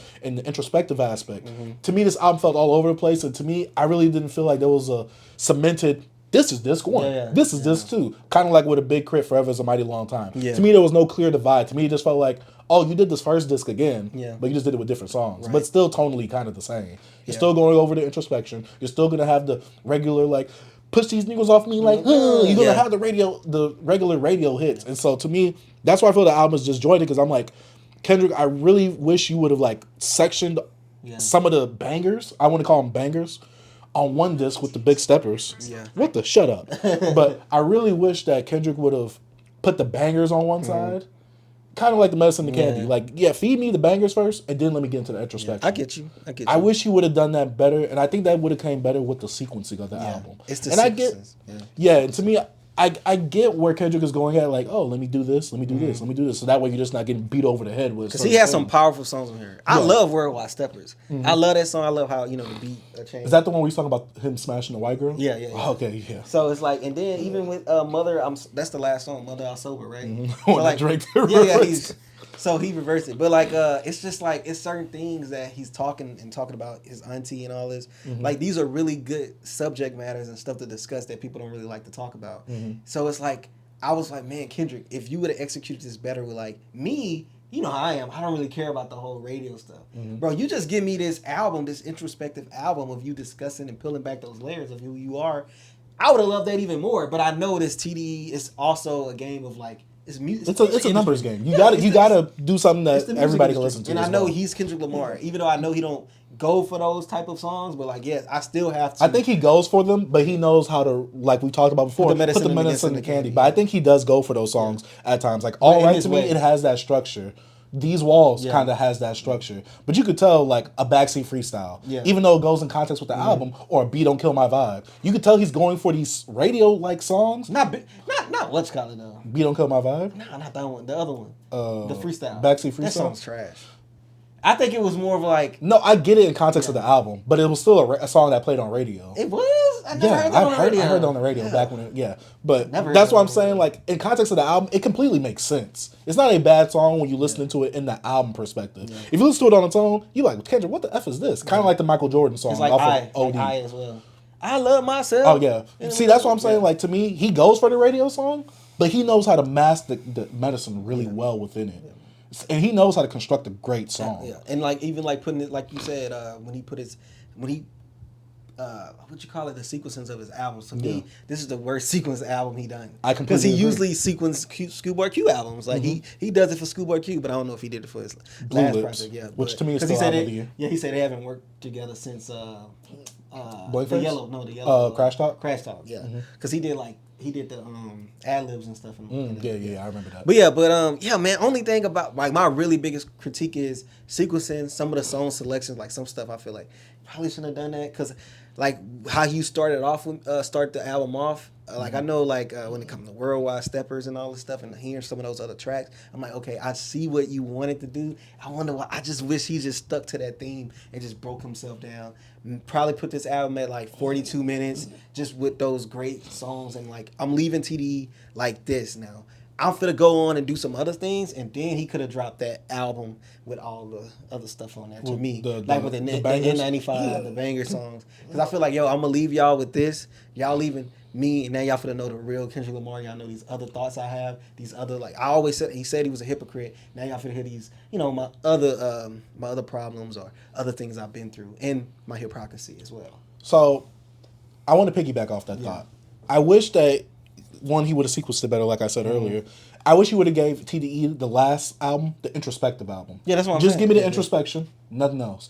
But then come back, double back with a deluxe disc 2 with all those bangers on there. Because to me, if you take these bangers out, and some of the songs that kind of have the introspection with the medicine and the candy, some of them could tie into the actual theme of the album. But to me, if you took them out, it wouldn't change the album much in terms of like the actual theme itself. Like to me, I feel like if I take those songs out, I feel like they're a big distraction and it totally conflicts with a lot of the themes that's happening on the album. I'm just like, Kendrick, I really wish this album sequenced a bit better. And this isn't a bad album. And this album, I promise you, I'm saying this on record right now. Yeah. You guys know I'm not a Kendrick Glazer. This album is going to age like fine wine when a lot of the kids that are on hip hop Twitter now come back to it. Yeah, it's one of those. Years. Us as older adults, especially us growing up with the internet age and kind of getting more into mental health and stuff like that, we kind of get where this album is already at now. It's not like one of those, it's going to grow on us type thing. Like, no, we're already kind of like at that age where we need to be minding that stuff. Yeah. For kids, like people that are teenagers, like my brother's age, they're going to grow up with this and this is going to age like wine. But I think from the tonal structure, it's going to throw a lot of people off because you hear a banger one time, but then you hear a super introspective like, F word, F word, F word, F word. You're like, what the F just happened right here? And then you got a song with an interlude with Baby Keem, so that's definitely going to throw people off. To me, it just throws off tonally what the album's going for. And then you got, Kodak Black with like his spoken word and stuff. And like people was killing him for that out. For him when it first came out. I remember that. Because obviously Kodak had the SA allegations happening with him. He obviously pled guilty or whatever. I could be, y'all can fact check me in the comment section. Trying to play into that, like him using Kodak as the example, just being like, yo, sometimes you can't judge a book by its cover, or Mm-hmm. like sometimes you have to just, I guess give people a second chance and just all Well, these that and different plus, things. to me, it's powerful. Especially, I wish that Kendrick would have went with the whole Mr. Morale thing.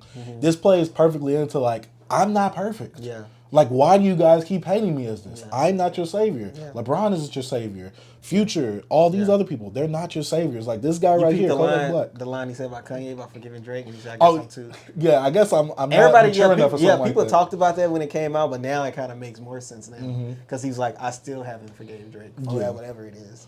Yeah, he's like, I guess I'm still not. So that could have multiple meanings That's as well. what I'm Like, saying. yeah. That's why I mean it means more like a lot of people like us reviewing this. A lot of people listen to this album now because it's like, okay, this is why he was ready to beef because like he let out everything that pretty much that you can find dirt on him about. You know what I'm saying? So I don't know. But yeah, overall, I think 6 out of 10, 6 or 7. I say that this is a mid album. Yeah. And mid album isn't like it's all right, it's average.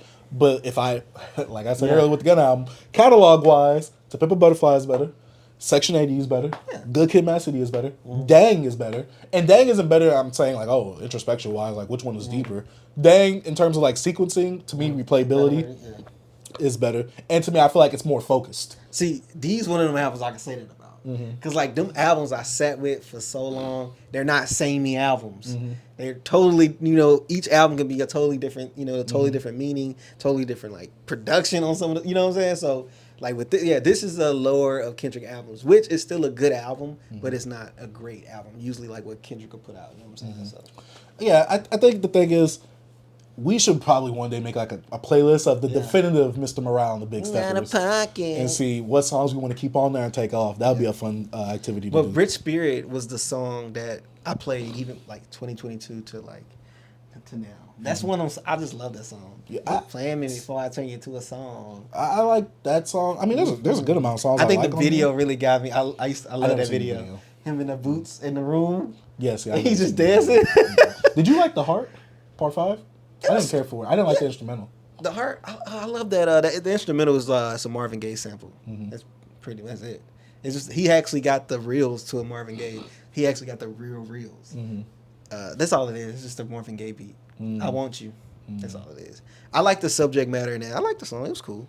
No, I didn't care for it. Yeah, the music video is what made it. Yeah, it's because the whole face. The whole face AI changing. yeah. It's still funny how people are like, oh, Kendrick, he used AI, but Yeah, why would they bringing that up? I'm like, bro, So- that don't even matter. Yeah, it doesn't, especially with how Yeah, both they they was use it. totally It's different when you use AI and you use it Mm. to create something. Yeah, that it was a you whole are not music creating. video. You know how many Yeah, people to me, it's use- artistic expression. Yeah, you know how many people use different things in music videos and shifting their face and making themselves green or alien and all type of weird stuff. Like, bro, come on, bro. Y'all are wild. Y'all are stretching. Yeah, but overall, with this project right here, not a bad project. To me, it's one of Kendrick's weaker projects in his discography and his catalog.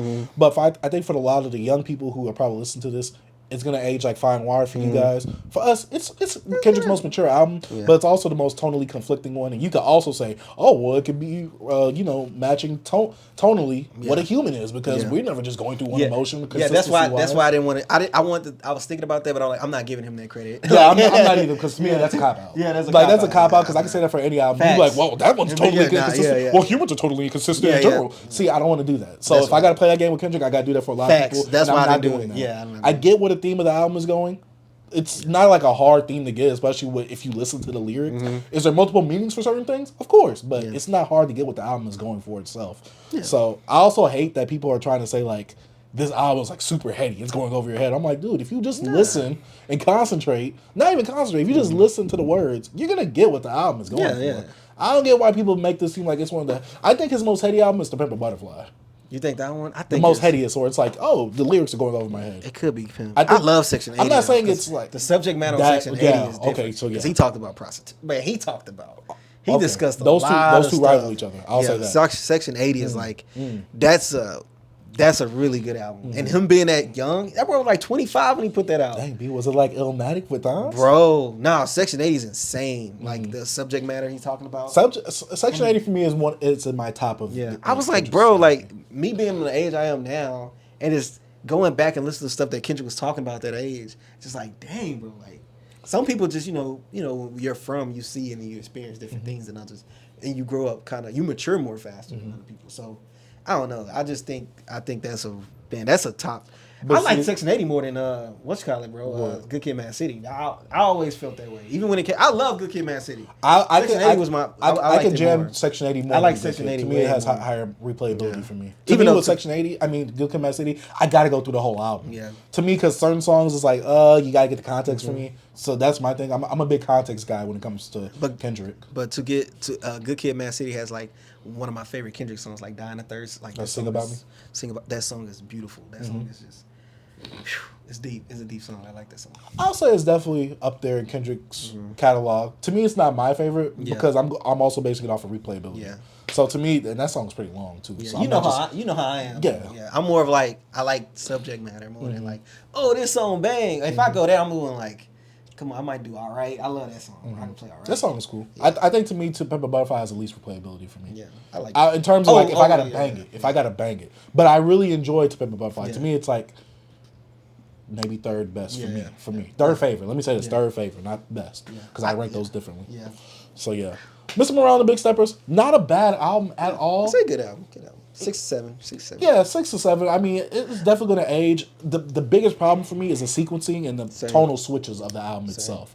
But if the tonal switches was better, if the actual separation of the discs was better, I think that this would be a greater album. Like I said before earlier, Big Crits Forever is a Mighty Long Time is a perfect example of like being able how to sequence it, but also knowing how to separate both discs to make it feel like two separate albums. Yeah, when it comes to 2 discs, bro, you get a lot of criticisms on that, bro. You got to do that really well, bro. Yeah, to me, Kendrick, not bad music. Yeah. But if you're going to try and go for 2 divides, this was not the right execution for me. It's I'd rather just have a 20-track album at that point. That's what it sounds like. Was it like that when it first came out? Was it just, it didn't have a disc shit? So it was labeled as 2 discs, but you know Spotify didn't really have the whole disc separation feature. Oh, it was just... So because I remember when it came out, it just was like a whole... Yeah, any album back then, the Big Crit, the UGK double disc, you would just see it right there. You know, it don't have the numbers right beside it, so you don't know. But I do like the fact that they did add that feature because I like to just go into one certain disc and just listen to that disc by itself. But I do hate the feature on Spotify, sorry. Yeah. Where if you have like the auto mix on or the auto like go into the next song, I hate when it goes from the disc 1 and it starts mixing in the disc 2. I'm like, no, these are 2 separate things. Don't do that. Yeah. But yeah, besides that, Mr. Morale and the Big Steppers, it's an alright project.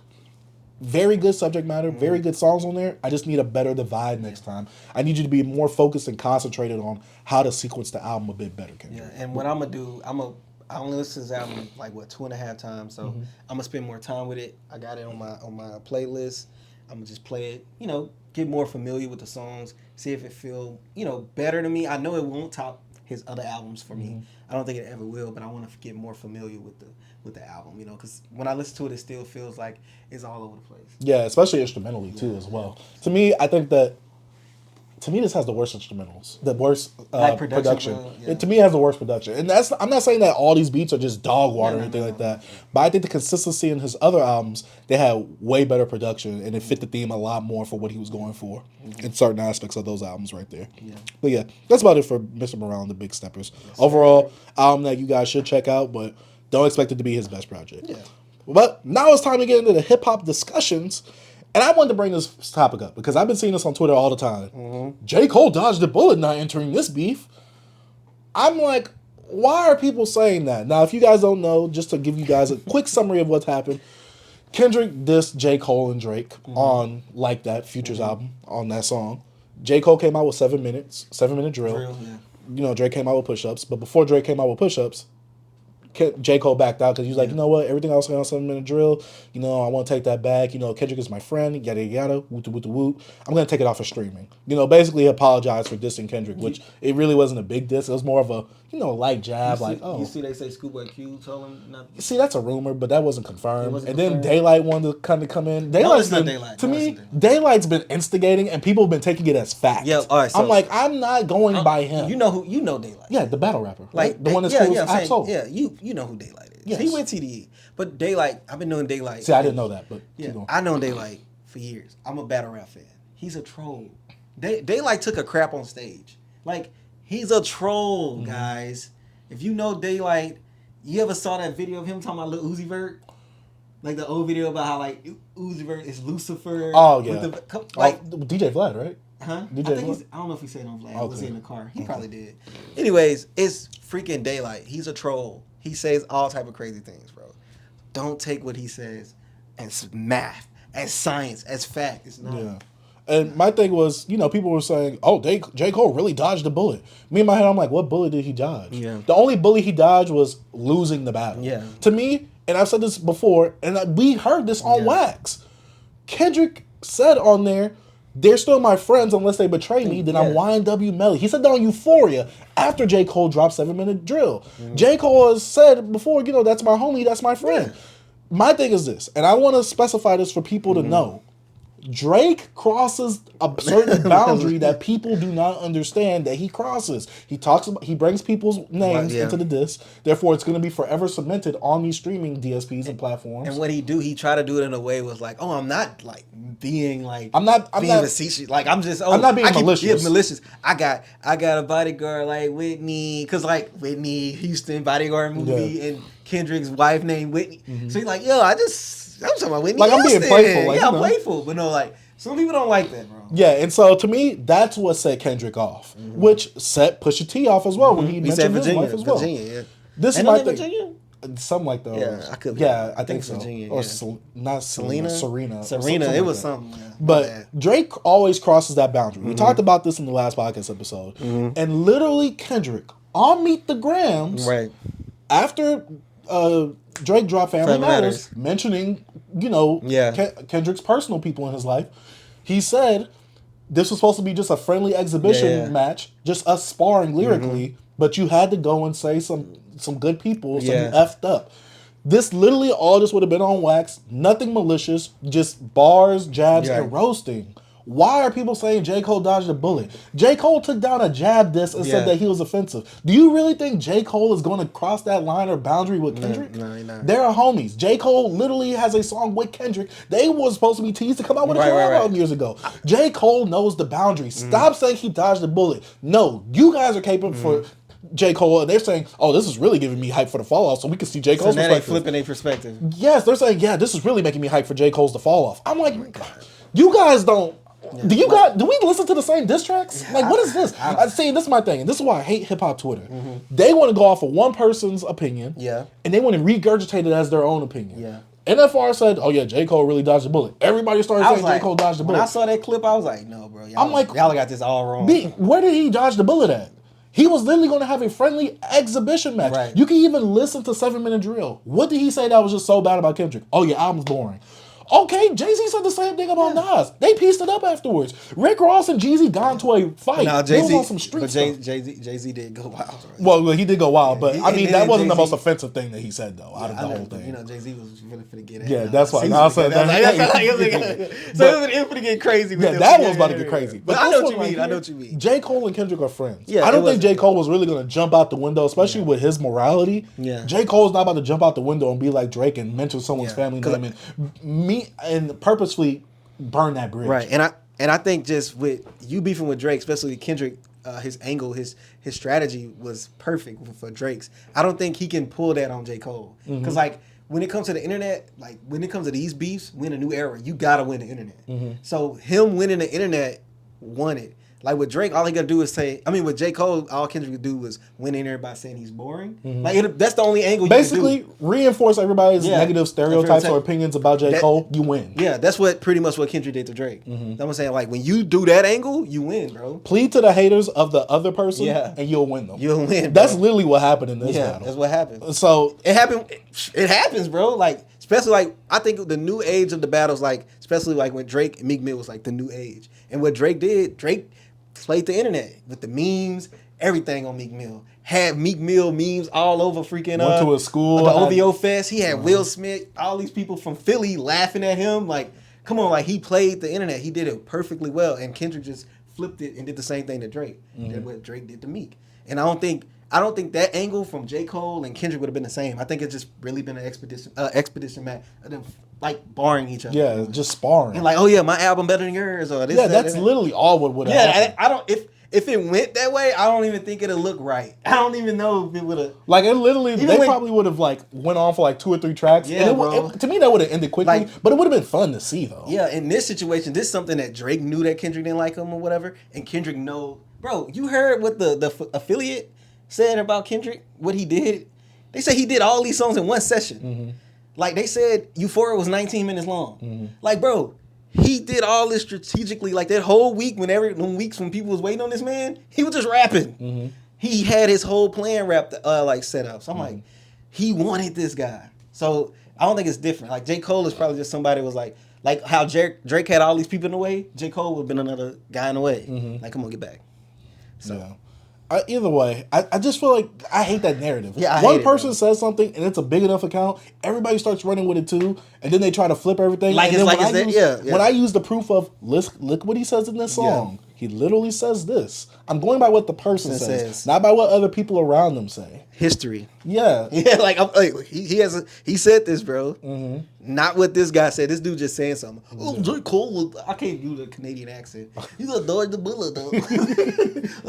No offense to y'all, but I think that was just a horrible take. Yeah, that was a bad And take. then people was under the comment section. That's really who I'm attacking, is the people in the comment section that was believing y'all. And I like to take horrible takes too. I mean, yeah, but I'm saying I'm not attacking you. Oh yeah, I'm attacking you. My bad for more. I can't do that. But, you know. Crody. Come on, Crody. But yeah, either way, yeah, I don't get that narrative. Yeah. I don't get the narrative. It was bad. I didn't like. I'm just like, Jake, that wouldn't have went anywhere. We would have been roasting J. Cole, but that's about it. We've been roasting J. Cole. Yeah, it's also, it just would have been worse because we would have just been quoting a lot. Yeah, but in the same time, J. Cole been getting more praise than anything. Yeah, in the last 3 years because he avoided the beef. Yeah, I'm like, the revisionist history is crazy right now. Because it went from praising J. Cole, top MC, to him dropping out. Man, J. Cole this and that. But I understand. But now, no, J. Cole does it. I'm ready for the album. Okay, all right. Okay, let's see. I was like, all right, dog. Like, y'all are tripping. Yeah. But let's go ahead and talk about the beef aftermath. There's a lot to talk about when it comes to this subject right here.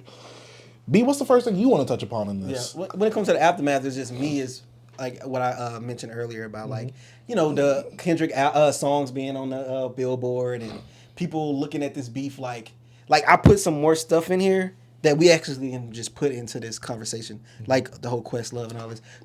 Unless you want to separate it, because I know it. We can separate it a bit, but because it's more of the aftermath as well. Yeah, but yeah, we can. So I do want to kind of like not backtrack on what I said, but add a bit more context. Okay.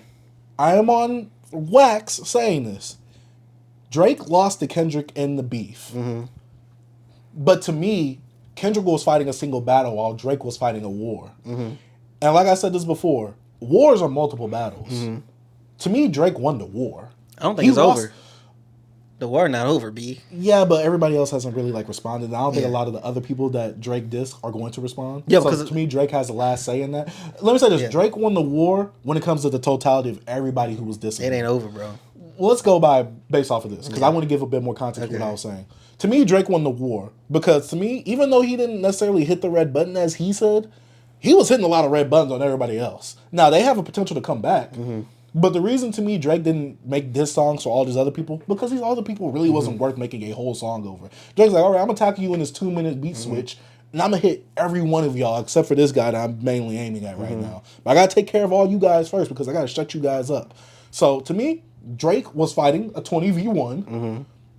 And I know a lot of people are saying Drake really wasn't trying to, people saying Drake should have focused on Kendrick. Well, I get what y'all are saying that, but that wasn't the battles that Drake was having. Drake had to fight multiple people because multiple people were coming at him. I get you guys are saying, yeah, it would have been a more concentrated and better battle if Drake would have concentrated on that. Well, you got to also think from Drake's perspective. I'm getting attacked from multiple angles from multiple people. I got to go ahead and fight multiple people. Drake has a big ego. Let's just say that. Yeah, he has his ego. And so to me, his ego, he had no strategy. His ego was in the way. I think the strategy was very loose. I do think there was a big caparoni on him saying, I planned all this. Yeah, he needed. Yeah. I do want to say though, he was getting at everybody else though. Yeah, no, I like that verse, but no, my thing is the war not over, because he said it's not over. Yeah, I don't believe it's over just because it's just not. And academics been saying that. Oh, Drake still got whatever stuff. accent. Yeah, to me, I'm just like, you just because like Drake it's like Drake saying like putting out things like the stuff he putting out seeming like, oh yeah, I'm done. Like like he put the little samurai about to fight the war. He says, like, all right, this is over. He says summer song, summer something like that. that. So it's like you still got like I don't know. BBL Drizzy beefing in my head all the time, bro. It's popping up everywhere, bro. BBL. I'm like, bro, the war is still going, and he didn't put a red button on like Leland Wayne yet. We need to know what's really going on. I think the red button was Twitter already because a lot of people are against. Now everybody on Metro. Yeah, a lot of people because a lot of. No, I'm saying a lot of people own Metro now. Like a lot of people are on Metro. And we don't know what Metro did. Seeing what Metro tweeted. Yeah. First of all, Soulja Boy and Metro beefing is crazy. Oh yeah, that is now insane. He's dissing with 21 Savage. Yeah. But now 21 Savage. Boy said about, yeah, now you see what he said. You said what he's saying about 21 Savage, and now they showed a video of him talking about, no man, I know what you and 21 do in the city, man. I ain't got no beef with y'all. Like an old video, and now he's just like, man, like bro, Soulja Boy's a crackhead. Like nobody really worried about him. But I'm just saying, like, I don't think the war is over because, like, you still have people gunning at you, bro. Even though like the Kendrick and the Drake dust settled, it's still people out there. We don't know what if Rocky gonna respond. We don't know what more Metro is actually gonna like expose what really happened between them. We don't know if the Future gonna ever speak up. You know what I'm saying? So, and what 21 said was like, they both my brothers. They'll patch it up. They'll figure it out. So we don't actually know what's going on. So I don't think it's over yet with them. I think it's still gonna be some jabs. But with Kendrick and Drake, I think it's kind of like settled right now. It's probably still, something that could happen, but I don't think it's over. So I don't think Drake won a war. I just think he shot last, pretty much. So this is my thing. I gotta ask you, and I guess we'll talk about it a bit. Kendrick's move of calling Drake a PDF file, it's done some damage on the internet. Yeah. Oh yeah, not in person. Because a lot of people say, well, this really damaged Drake's career? No, it's not. But on the perception of people who are chronically online on the internet is damaged it. And it kind of reinforces more of their hate towards Drake. Because I was getting into some debates this weekend. Yeah. And, some people was comparing Drake and Kendrick and all that type of stuff. And I'm like, why the hate for Drake? And someone said, you're really going to defend the PDF file? Yeah. I'm like, you don't even know that. Yeah, my thing is this. I said, how's he a PDF file? He's known to inappropriately talk to these children. Somebody said that to us on the freaking... Oh, yeah, but video. I'm talking about, like, something on Instagram. And I was like, okay, what proof you got? There's plenty of proof. You see the text messages, so-and-so? I'm like, dog, if you seen the proof, you don't think the police or authorities would have seen that and locked him up? Well, look at R. Kelly. He was able to survive this long because all his victims came out. Yeah. I'm like, all the victims y'all are claiming that Drake has come out and defended Drake. Yeah. Now, am I saying that because I'm the one of the people, I need to see the proof. But until then, you're innocent until proven guilty. Yeah. Unless there's some really incriminating It's not like stuff. that in the U.S. Oh, of course not. No. Yeah. But as of right now, a lot of chronically online people are thinking like he's the next R. Kelly. And I'm just like, no. R. Kelly had a whole bunch of victims that came out at once. Bill Cosby had a whole bunch of victims. Because I don't know. I haven't really looked at a lot of this stuff. I don't want to get into that. But I understand, I could break up. They have a whole bunch of people coming out saying this. The people that y'all are accusing Drake has done stuff to have literally come out and said he's done none of that stuff. Yeah. We don't have that relationship like that with Drake that y'all are thinking. Yeah. The whole 17-year-old thing, people are trying to kill him for that. Nasty, understandable. Yeah, it's not illegal though. I saw what she said. Oh yeah, because it's not illegal. Because the age of consent is different in every state. And I think people think, 18 means you're legally an adult. In different states, you are still legally an adult and you could do certain things at a different age, whether it be 16, 17, and that's just the United States. I don't know the legal age in Canada. I don't know the legal age in Japan, so don't ask me none of that. But like in Texas, it's 17. But it's weird if he's purposely messing with a 17-year-old. This is the thing, though, B. In that situation, it's just nasty. Yeah. We just got to agree. Yeah, that's why I said that. Yeah, I wouldn't even go the route of being... But people are saying he should be in jail. Yeah, like, he's avoiding jail. I haven't even seen... Like, I don't know what you be... I haven't seen none of that It's stuff. Kids. It's chronically online people. Yeah, I don't be listening to them. Them people sound weird. I don't even... Some of the stuff you do, I'm like, I haven't seen none of this stuff. I can show you the stuff. Yeah, I'm like, who are these people like? They're like 4 or 5? They're like... The worst part is they're like young adults. Yeah, I'm like, really? Like, you really think Drake is that because of you've heard of this stuff? The only thing that I can see, like, yes, on the internet, the whole like PDF file stuff is crazy, and also it can affect his money as well. I agree. So I think maybe he has got some calls from some people like, yo, get out of this, because like you don't want him to be marketed and the people saying this about him. And then the whole big he has a #1 song that's saying it in that. So it's like, so it's and Drake seemed really pissed about that because he probably got some calls like over the weekend. Yeah, like, that's what I'm saying. That's why we're dropping you. Yeah, that's what's like. So it's certain things like that can damage him outside of the internet. Yeah, the internet is the internet. It's forever, and sometimes the internet could be real life because just a lot of people kind of express how they really feel over the internet.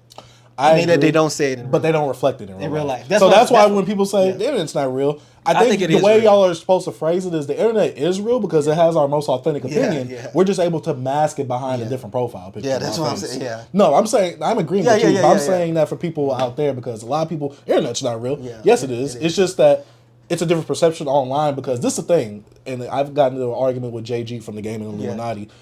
You know, the whole numbers thing, and you know, someone else that said it on JG's post. You know, all Drake's fans only use numbers to quantify how good he is. I'm like, no, that's the vocal minority you see online. I'm like, you haven't seen millions of people say that. You see probably a concentrated, certain select number, few, that have said it on your timeline. You're taking it as most Drake fans. Yeah. Most Drake fans, it's probably over like 20, 30 million. You have not seen 10 million people saying, oh yeah, because Drake's numbers are great, you know, he's the greatest rapper and all that type of stuff. Yeah, that's just how it is, man. Like, I haven't even started the number conversation. Like, I read y'all stuff, but I haven't seen people talk about numbers. If I bring up the numbers, it'll just be when people use it as an argument point when they're like, oh, my artist is better because look, he sells more. Yeah. But I like when it comes to the whole like the beef, and if you want to go into this, could we segue into that part? Or? Go ahead. Okay, so it's like people saying that this song is number one not because of the beef. So very delusional. Yeah. So to give you guys a bit more context. Oh my God. Over the weekend, and just since the whole Not Like Us has come out, Not Like Us has been, you know, getting top of the charts. It's been skyrocketing in streams because, you know, it's trying to break Drake's record for things. And I'm not saying Not Like Us is a bad song, it broke the most streams in the day, or something like that. Yeah. And a lot of Kendrick Glazers, because there's Drake Glazers, there's Kendrick Glazers. Mm-hmm. Some of the Kendrick Glazers don't think that they're Kendrick Glazers, and I'm just like, yes, you are, because you have to put Drake down in order to bring Kendrick up. Mm-hmm. You're a Kendrick Glazer, easily. But some of them were saying, oh, no, this song hitting number one, it's not because of Drake at all. Like, you know, it's just a good Kendrick song. And I'm just like, the biggest, this doubling down on the biggest rap artist, it being the biggest song is not because of Drake. I'm like, where is this logic coming from? Yeah, if it had nothing to do with, like, yeah, it's a fun song, it's a good beat. Yes, if it was a bad song and like people didn't care for it, but it's viral. Mm-hmm. It's like the same with the song that Drake broke that record with was a viral song. People don't even. I love that song. Y'all didn't like it. In My Feelings, I'm like, yo, I love this song. It became and Nice for What too, I think. It broke the record for that. Yeah, but In My Feelings was his because it was a viral hit. Oh, Girls Want Girls. That was the one that it broke too. Yeah, for most streams in the day. Yeah, but I'm saying like I think In My Feelings was the biggest one because it was a viral. Like when something is viral, it's more than just.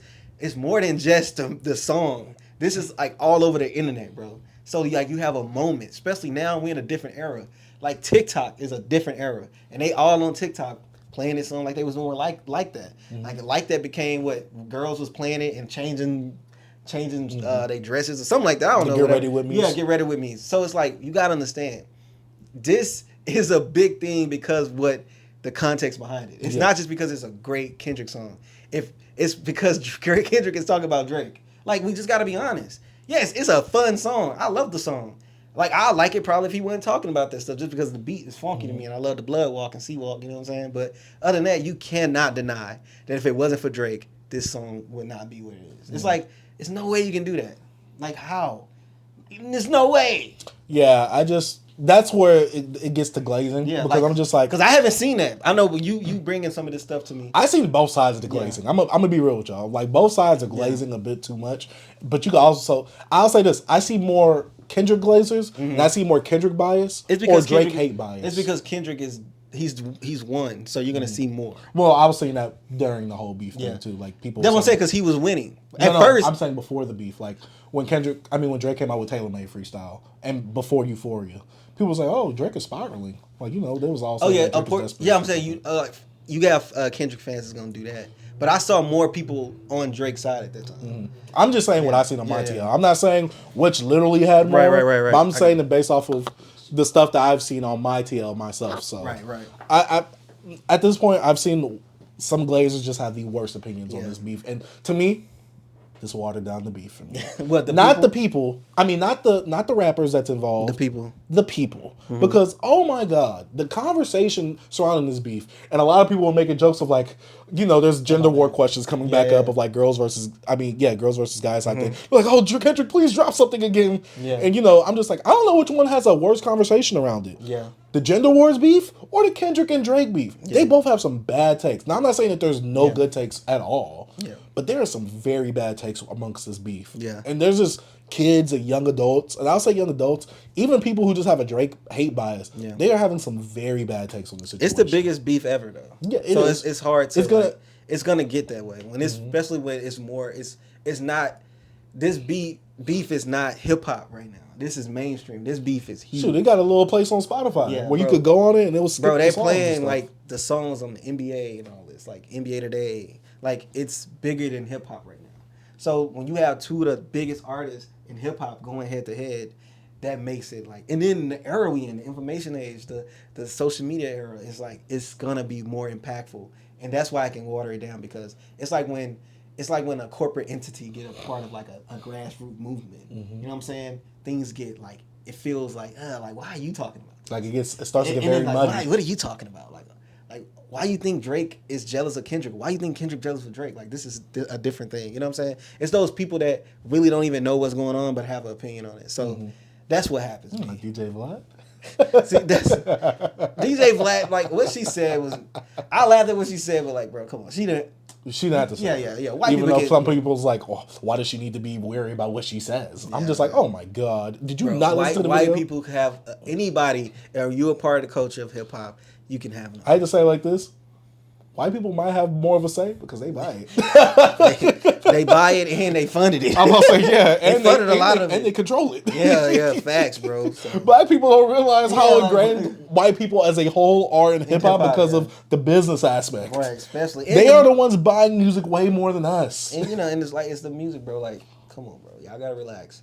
It's not just us buying. If we was the only one buying this music, it wouldn't be that big. Yeah, they think because we're culturally the same skin tone, we're entitled to it. Only. While we might get the culture more, and we're not the only people that contributed to the culture, bro. Like there's white producers. Yeah, bro. A lot of people contributed more things, like Asians, like all group of people contributed something great to hip hop. But yes, it came from black people, but still. It's not just ours. It's just not ours. Because we needed help from other things in order for it to elevate to where it's at now. And we let it go. Like it's out. It's like a baby that you know what I'm saying. It's grown now, man. Yeah, if y'all don't want white people and all them to get into it, y'all better take a stand or something. Yeah, y'all better start buying music again or something. Yeah, and you can't even do that. Like, why would I want a certain group of people out of? Yeah, because then, especially with the biggest demographic of hip hop listeners being white, right? You want your art. You want bad that will plummet. You want your favorite artists to freaking grow. Grow. You want them to blow up, explode. Bro, I know this is off the whole Richter scale of what we talking about. But black people, I love y'all so much, bro. Y'all are my people. But sometimes y'all have to y'all just don't sound. Y'all got to listen to yourselves and just look back at like, okay, that don't make no sense. I think a lot of them lack perspective. Yeah, I'm like, I love black people. Y'all my peoples, obviously. But sometimes I think we lack perspective of the whole picture instead of just thinking about us as a collective. And even then, we're still not together, bonded together as a community. Nah. So not how we try to portray. We're not. No, not at all. Nah. So that's the thing. It's like, I don't think a lot of people are as knowledgeable as they should be on certain subjects. Just because we're culturally tied to it doesn't mean that we own it. Yeah. And it's just ours to have. Yeah. It's not like it's like a bar mitzvah for it's only Jewish people. Like, no, hip-hop is for everybody. We said, black people not a monolith, bro. Yeah. Black people in hip-hop, especially hip-hop now, is not a monolith. People like Yeet are able to succeed. Yeah. People like Eminem are able to succeed. Yeah, people like Drake are able to succeed. So there's no true definition of hip hop and who could be in this, who cannot be in this. I just think the thing is, I think we should start making more educated takes, educated opinions. We should actually start thinking a bit more. Yeah. And most of our opinions are based on emotion, bro. I agree. Yeah. And cultural entitlement. Facts. Like, bro, it's black people that don't even feel like they're part of the culture. You'll be called, like, bro, how many times you was called not black? Oh, my whole life. How many times I've been called not black? Come on, bro. I like Dragon Ball Z. Yeah. Oh, white boy. Yeah. Like, come on, bro. Like, all that, bro. Come on, bro. Y'all just don't know what y'all did. But then when I talk about hip hop, get back to anime. Yeah, bro. Like, come on, bro. What? Remember that the one dude in the comments said like blacks like an anime? Oh yeah, blacks. Whoa, I'm like bro blacks. Blacks. I saw that was like, come on, bro. That's not the same. Yeah, if you guys don't know what we talk about, go on the YouTube page and look at the shorts, DJ bro. Vlad Yeah, video bro. because the comments on there, wow, it's bro. just. It's literally almost like a race, like a race war happening. Yeah, kind of bro, like it's over like, there. what is going on, bro? Nobody and then the thing is, we didn't say whether we like Vlad or we dislike Vlad. We just saying that he is ingrained in hip hop. He is a part of hip hop. Yeah, whether it be a good thing or bad thing, he is a. That's objective. Like that's not something that you could think. That's objective. Right. He is way more culturally relevant in the hip hop than a lot of people do. It's crazy because when people have something to say, it'd be too late. Like, bro, he's already here. That's why I was like, it's too late. Like DJ Vlad, the only way he could be out of hip hop is if something tragically happens to him, or he says something off the wall racist.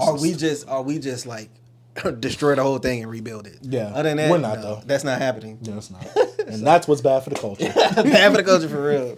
Oh man, but let's go ahead and talk about what Questlove had to say about the beat. Do you have the exact quote? Bro, I wish I had. Dang, I started to freaking link it, but I can find it real quick. But yeah, I can paraphrase real quick. But Questlove was actually just discussing. I guess somebody asked him about the beef about Drake, because I feel like everybody asking people, yo, what you think about the beef that's going on? And a lot of old heads have like a different like perspective on it because of the things they witnessed in hip hop in the past with like Tupac and Biggie and all these. You found it? You found it? You want to read it? And so I forgot. I think it might have been like a reporter from CNN. Okay. I think asking Questlove this, and someone asked him about the beef, and basically Questlove. This is the quote. Nobody won the war. Yeah. This wasn't about skill. This was a wrestling match level mudslinging and takedown by any means necessary. Women and children and actual facts be danged. Yeah. I agree. I completely agree with what he said. Yeah.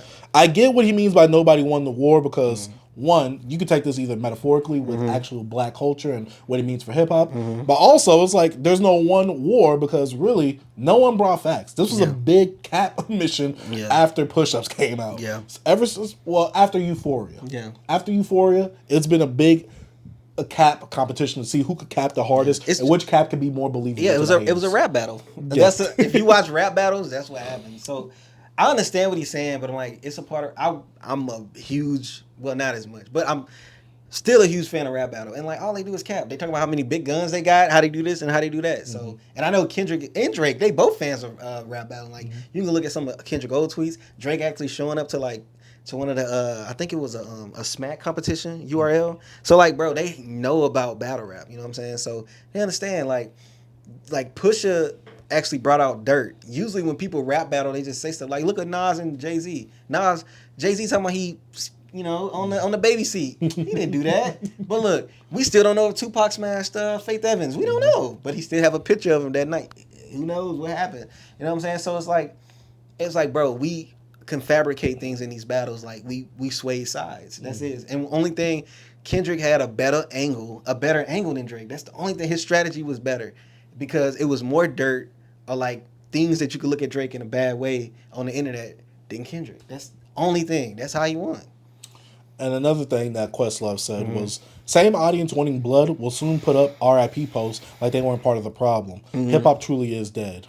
Yeah, I see that part. Like, I know it's some things happening at Drake's embassy and everything about like when it comes to like his security guard. Like, went it like twice, bro. Like somebody got hurt. So I don't not agree with people that. People trying to burglarize his house, and also one of his bodyguards getting shot. Yeah, some people are like putting it to it. The Weeknd because Weeknd's security guard got shot as well. Yeah, they said Drake sent OVO goons to Weeknd, and Weeknd's now sending them back to him. XO goons to Drake. I'm just like. Yeah, I'm gonna stay out of that. I really don't know what's going on, man. But I hope nobody get hurt, even though somebody already been hurt. Yeah, I don't want it to even be taken this far. I want everything to stay on wax. You know what we said? I say, hey, keep it on beats, bro. You know what I'm saying? Not the streets. So, like, both of these guys are affiliated with, different type of people. You know what I'm saying? They are some of the biggest artists in the world. Yeah, and they have money and different type of connections. So anything can happen, bro. Anything is possible. And us as just fans of the culture. Especially hip hop, we don't want nobody to get hurt. We've seen so many tragic things happen in hip hop, bro. Like it's like dog. Yeah, like so many what ifs happen. I mean, so many what ifs, and us thinking about those what ifs is because of bad things happening, like in the streets. Yeah, and like, come on, nobody want that. So I understand what Questlove's saying, man. It's kind of like the J. Cole angle in a way. I think J. Cole knew it was going to be some blood, like even like on the beats. I think people are looking at this more face value and not actually really looking at what Questlove said. They're reacting emotionally rather than logically because Questlove is right when he says this wasn't about skill. This was a wrestling match level mudslinging, and it was because it was like, dog, we're just throwing stuff out there. We have no facts, no evidence, no proof, no nothing, and it was just a takedown by any means. Yeah, that's how it is. To me, that's very true. Yeah, and so nobody went into war. I guess you could say that as in like, oh, until someone brings proof, they both capping, so no one wins. But also, it's like, look what the damage has done in terms of like actual relationships, things being repaired, you know, people being questioned in the industry and things like that. Yeah. And a whole bunch of people targeting one of the biggest artists ever. So there is a big divide in hip hop right now, civil war. At the same time, a lot of the record labels are reaping the benefit from it because you got these #1 hits out now. Yeah. So like we all talked about in 2023 how hip hop wasn't having these hits, and now look at 2024. It's like all the hits are like disses. Like that's why I love the tweets. I love the tweets that saying, who won the battle between Drake and Kendrick? Oh, the streaming labels or the streaming DSPs or the record labels. Yeah. I'm just like, yeah, that's true. And then, you know, like he said, blood will be out. I mean, there's that one guy that's trying to leak all that information. Oh yeah, he put out some more stuff, bro. He got Drake like walking in the hotel, got the video. I don't know what's going on, bro. Like some people are saying it's Kendrick's burner, but they found the guy on Instagram or whatever. Yeah, and you know DJ Academics, he seems to be swaying, saying, "Oh, you know, I'm disproving all this stuff and things like that." And so he is egging it on a bit. Yeah, like I get it, that's your thing, and people are gonna come and you're trying to profit off of this as long as you can, especially with a time sensitive era when it comes to news like that. Yeah, I'm like very tuned out of like I watch Ag, but I'm not watching now because I'm kind of like burnt out of like the whole beef thing right now. So I'm like, you know, kind of dead on it. Yeah, to me, watered down. But I told you it's like when a big entity like corporate grabs on to it. On the stuff. It's like when I started seeing Black Lives Matter commercials, I was like, yeah, it's a wrap. Like that's my perfect analogy for it. I remember seeing Black Lives Matter commercials, I was like, yeah, it's over. It's no more grassroots, bro. Some stuff that happened. When they made Juneteenth a national holiday. Oh, bro. But you know that's one too. That's one, but Juneteenth shirts at Walmart, Juneteenth ice cream. The only thing that was different about that because it was a lady in Texas, an older lady like in her 90s that really fought for that. She's been trying to do it since like the 70s or 80s. That's the only way I give them some grievances on that. But the other big like corporations have been trying to profit off of it. But I know that I can't think of a name, but she fought for it. But that I think is a little different. But I got you. I got you. But we already talked about the BBL. I think we only got one more topic, and that's does Meek Mill have a point against 50? Okay. And was that referring to the tweet earlier today? Yeah. I just seen that like a few hours ago. So that was something like, okay, so 50 is going at, because if you don't know, Diddy's son put out a track, and he's discussing all the rumors and how he said something about like, yeah, they raided the house, but we bought the other one next door, so that's something like that. And then 50 was just like, why would you say that? Start going in on the kid. And pretty much Meek Mill was saying what I said about 50 Cent, like in my Discord, pretty much, when I was like, 50, bro, you beef with your own son. Like, how could I respect you? Now you're dissing another dude's son. And Meek was just saying, like, yo, I'm on the island right now with my kid. We're having fun. I'm just happy I can have a relationship with my son, pretty much.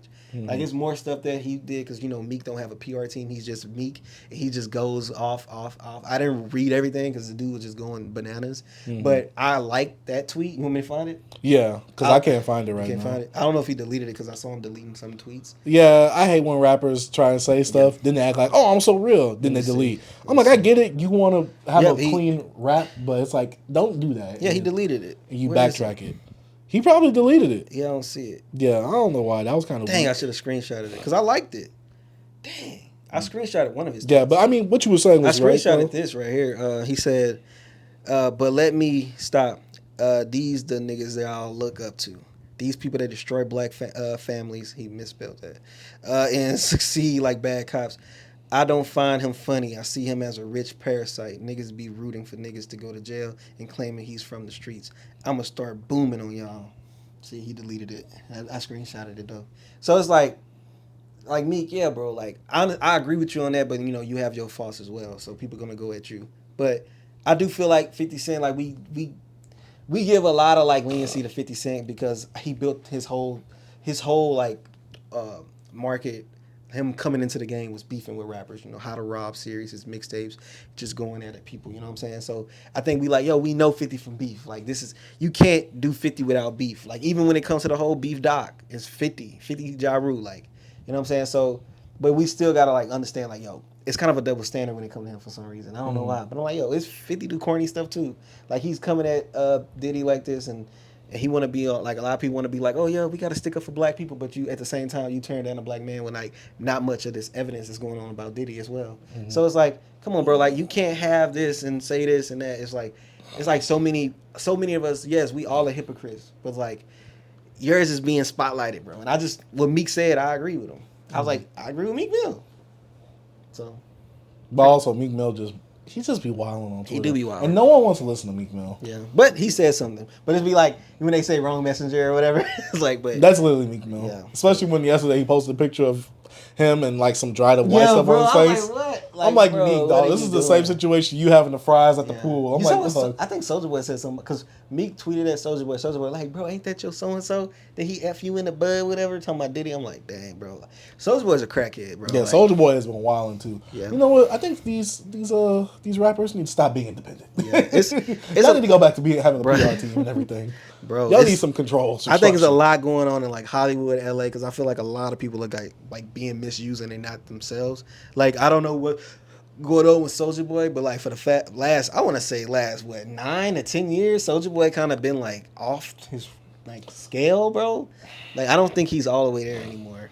I don't know. He might have been going crazy because the whole I did that first. Even how he looks, bro. Like, he don't look healthy. Like, I mean, then bringing Metro's mom into the whole. Yeah, he said something about Metro mom. Yeah, he said Happy Mother's Day to Metro Boomin's mom. He said that Metro sacrificed his mom to get there. He was saying all this stuff on Twitter yesterday. People was getting on Soulja Boy. They was like, "Yo, Soulja Boy," and you know they're over here egging Soulja Boy on. Yeah, get Metro grooming out of here, and stuff like that. And it's just like, dog, like them probably Drake Glazers, huh? Maybe. So look, you sacrifice your own mom, Metro Boomin. You a puppet. And see, I'll beat the F out of Metro Boomin and 21 Savage. Sign the boxing contract. Bro, you ain't really gonna do nothing, Happy Mother's Day at Metro Boomin. Yeah, bro. See, like, bro, to me, that was just foul. Like, I'm just foul, like, bro. I get it. Like, if you have rap beef or if you have a problem with someone, have a problem with them. Don't bring us. And then his mom died, bro. Like, no, that's what I'm saying. That's why it's even worse. That's what I'm saying. She was killed, bro. Like, that boy. Yeah, it's crazy. Just like, dude, like, we already, and this is what's bad for the culture, right? This is bad for the culture, bro. Like, dude, it's like, this is why we can't stick together. That's what I'm saying. Anything. Look, and then I think Meek was trying to give Soulja Boy some type of word of encouragement. I don't know. I tell him like, yo, don't be doing that type of stuff. This is the problem with Meek, and this is the problem when it comes to the situation. Stop trying to do stuff over the internet. Yeah. The only way you can touch people like Soulja Boy, you got to be in person with him. This guy grew up on the internet like us. He grew up was a more innovative person and a troll. He grew up a troll. Yeah, exactly. So, dog, like Meek Mill, you should know this, especially since you've been getting roasted and cooked online ever since the whole. Since back to back. Yeah, you've been getting clowned since then. Like, your career has not been the same since. Yeah, you had a hit. He had like. He had one little year or two of people like being back with him. Yeah, but then everybody's like, jail. But like other than that, bro, they all turned back on you, bro. So. Yeah, so it's like Meek Mill. You should know this best. You need to talk to him in person. People should know that this whole social media thing, because you can hide behind the keyboard, because you can do all you want behind the keyboard, you can do whatever and say whatever you want with no repercussions, or consequences. Right. So you need to go and talk to him. I don't want to say like you need to touch him as in like fight him, but you need to actually go touch Soulja Boy. And when I say that, I mean you need to physically, literally go see him. Yeah, it's not in person. It's not much you could do over the internet, bro. Yeah, all you can say is say something, and then Soulja Boy just gonna fire right back. Yeah. This reminds me of the whole episode of the Boondocks with General whatever his name is. Oh yeah. They played on the whole like Soulja Boy and Ice-T thing. Yeah. I remember that when Ice-T and Soulja Boy was getting into it, and Soulja Boy then ranked them. I love watching that video. I used to laugh at that video. It was like, Ice-T, you oldest, F. Like, bro, my grandpa beat you up. Like, you probably punching me and your arm might fall off. Like, Soulja Boy been doing this though. He's like, you telling a 16-year-old to eat you know what I mean? Like, so. Yeah. I feel like Soulja Boy, I don't know, man. He might be too far gone. Yeah, bro. I think he on that. I think that, to me, that was just, like, I don't want to say I had the highest respect for Soulja Boy, but bringing someone's dead mom into this, you lost so much of my respect, bro. Facts. Like, why would you even do that? You've been doing your thing by making the whole viral Rick and Morty song. You've been doing the TikTok thing. You've been doing your game streaming thing on TikTok and Twitch. You making money. Like, why are you stirring this up? Like, are you running out? I know a lot of people saying that he's in debt for something. Yeah. So maybe he's trying to run his numbers up to get paid off of that. Yeah. I don't know. But Soulja Boy, this ain't the move. Yeah. Like, there's making money, then there's making the money with integrity. Like they say, all publicity is good publicity, but I don't believe that, to be honest. All publicity is good publicity if you want traction. Yeah, I'll say that. But in terms of like, if you want that respect, people ain't gonna be on your side when something really happens to Soulja Boy. Be like, oh, we're really here for Soulja Boy. They're gonna remember and bring up these tweets. They're like, dog, you deserve this. You're going to get crucified online. Facts, bro. You can't say that about nobody moms, man. Especially his mom died. Come on. Yeah, like I wouldn't like I get the whole Metro grooming thing. Make fun of Metro, but don't bring his mom into this. That's just messed up. It's so sad, bro. I hate when stuff like this happen, bro. And I feel like it's gonna get worse. I feel like Monday we finna be talking about something else that happened over the weekend. It's gonna be stupid. No, because it just being like 2024 has been like a wild year so far. Like I said, Cat Williams, he was Zemo. He broke up the Avengers, and now look at them. When Thanos came down, hey, they was all broken up. Everything is trashed. Everything is wilding right now, bro. We're gonna see. We're gonna see what unfolds. We got elections this year. It's gonna be a lot. Whew. A lot of protests, bro. It's so much content we could discuss that I'll be following B, but like it's just so much happening right now. It's so much. Oh man, that's and it's crazy. We talk about hip hop, but it's like it's some wilder stuff that's happening in the world. But we're getting distracted by all this stuff. Yeah, it's way more. Yeah, that's what some people say. Like, oh, y'all really be getting distracted. I mean, heck, Vince Staples was saying stuff about the beef. Like, oh, the record labels. Like, look at Taylor Swift over here fighting for streaming stuff, and they over here beefing, and they profiting off of this. So it's like, I get Vince's point. Yeah. While this is fun, I think there needs to be more done in the background as well, instead of just stuff being shown in the forefront. Because hip-hop was essentially kind of dead this whole year until this whole thing happened. Yeah. I'm not saying there hasn't been any last year. Yeah. And I'm not saying that there's not been any single good projects, but in terms of like the discussion around hip-hop and it actually feeling like it's being lived in and alive and everybody's like actively talking about it, it feels like only hip-hop Twitter is only talking about hip-hop rather than everybody talking about it. But now everybody's talking about it because of negativity. Yeah. Like, when negativity comes, something happened like that, that's when everybody grab attention to it. You know what I'm saying? Negative energy just... it attracts more attention. That's what I'm saying. And it amplifies the situation too. Most definitely.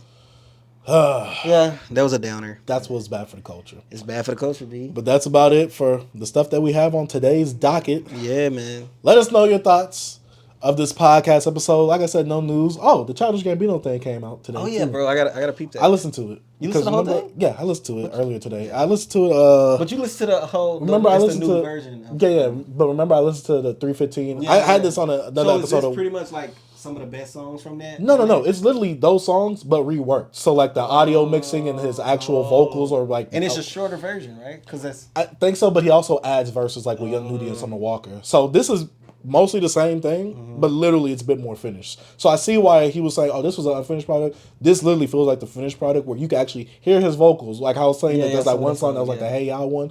The vocals are mixed much better. You can actually hear it. It sounds like he's on top of the beat rather than mixed in with the beat, trying to put the medicine in the candy, like I was saying. I enjoyed it. To me, it's reminiscent of like Awaken My Love plus obviously the 315 20 thing or whatever. So yeah, Ida Vista, I think that's what it's called. He says it in the album too. Yeah. But yeah, this is definitely a rework version. He literally kept everything from that album mostly, like the whole guest verses and stuff. Yeah. He added a bit more to it. 21 still on there? Yeah, 21. Okay. I forgot who else was on there. But 21, the Nihai? I don't know, someone else on that song too. But yeah, everything is kind of the same, but he also changes things up a bit. I'm gonna have to play that then. Yeah, I enjoyed it as overall. I think the production is pretty good as well. I didn't have a problem with the last one, but the last one was a bit muddy to me because of some of the stylistic choices that he went with that. To me, this is a more standard album that's accessible. We can talk about it next week. When we can talk about it. I'm going to have to give it a bit more listens. That's just my first impressions of it right now. But yeah, I listened to it because it did come out today. He reworked it. So this is an interesting thing, but I hate the fact that he took down 315-20 off of streaming. Oh, he did? So yeah, he took that down like a few days ago, then he put this one up. I'm like, no, keep the old one. Yeah. I think I got it on downloaded because when it used to be on streaming service. Yeah, I think when it first came out, because of the date, that's the day it came out. Yeah, I remember. Yeah, I still got it on my laptop somewhere. I'll find it. Yeah, that was my first impressions of it. Obviously, we'll talk about it a bit more in the next podcast episode. That means I need to do a little Childish Gambino discography dive. I did listen to Because of the Internet a few podcasts ago. That's that heat. Yeah, Awaken My Love, also heat. Need that on vinyl as well. Oh yeah, it sounds bad on vinyl though. Oh, I got the CD though. Yeah. But yeah, that's about it for another episode of Beyond Beats and Culture. Man, just a lot of stuff happening. Yeah. Make sure y'all are tuned in with the podcast on all the social medias. all the places that you could check out podcasts, whether it be YouTube, Spotify, Apple Podcasts, Google Podcasts. It's soon going to be on YouTube, so just come to the YouTube. You can see the video on here and on Spotify itself. And you got anything else to add? Hey, man, just keep watching my beautiful face on camera, man. I know I always have y'all coming back. You know what I'm saying? I know y'all like my smile. All right, my bad. I'm just saying, y'all, just come through. Just for that dislike the video. Just support us, guys. Like, comment, subscribe, man. Let's start some beef. You know what I mean? You can dislike us, like us. If it's your first time seeing us, the last time seeing us, it's cool. Man. And make sure you comment because I love to have the discussions. Oh, yeah, most definitely. In the comment section. Some of the stuff, I just let it build up. I be having time. I wish I could just get in. Sometimes I'll be like, Nah, I be having time. I be having to get in there. This guy right here. But yeah. My name is Chase the Dark Sage. I'm T. Peace. Boy, he really said that about his mom, bro? Yes, he's a wild man, B.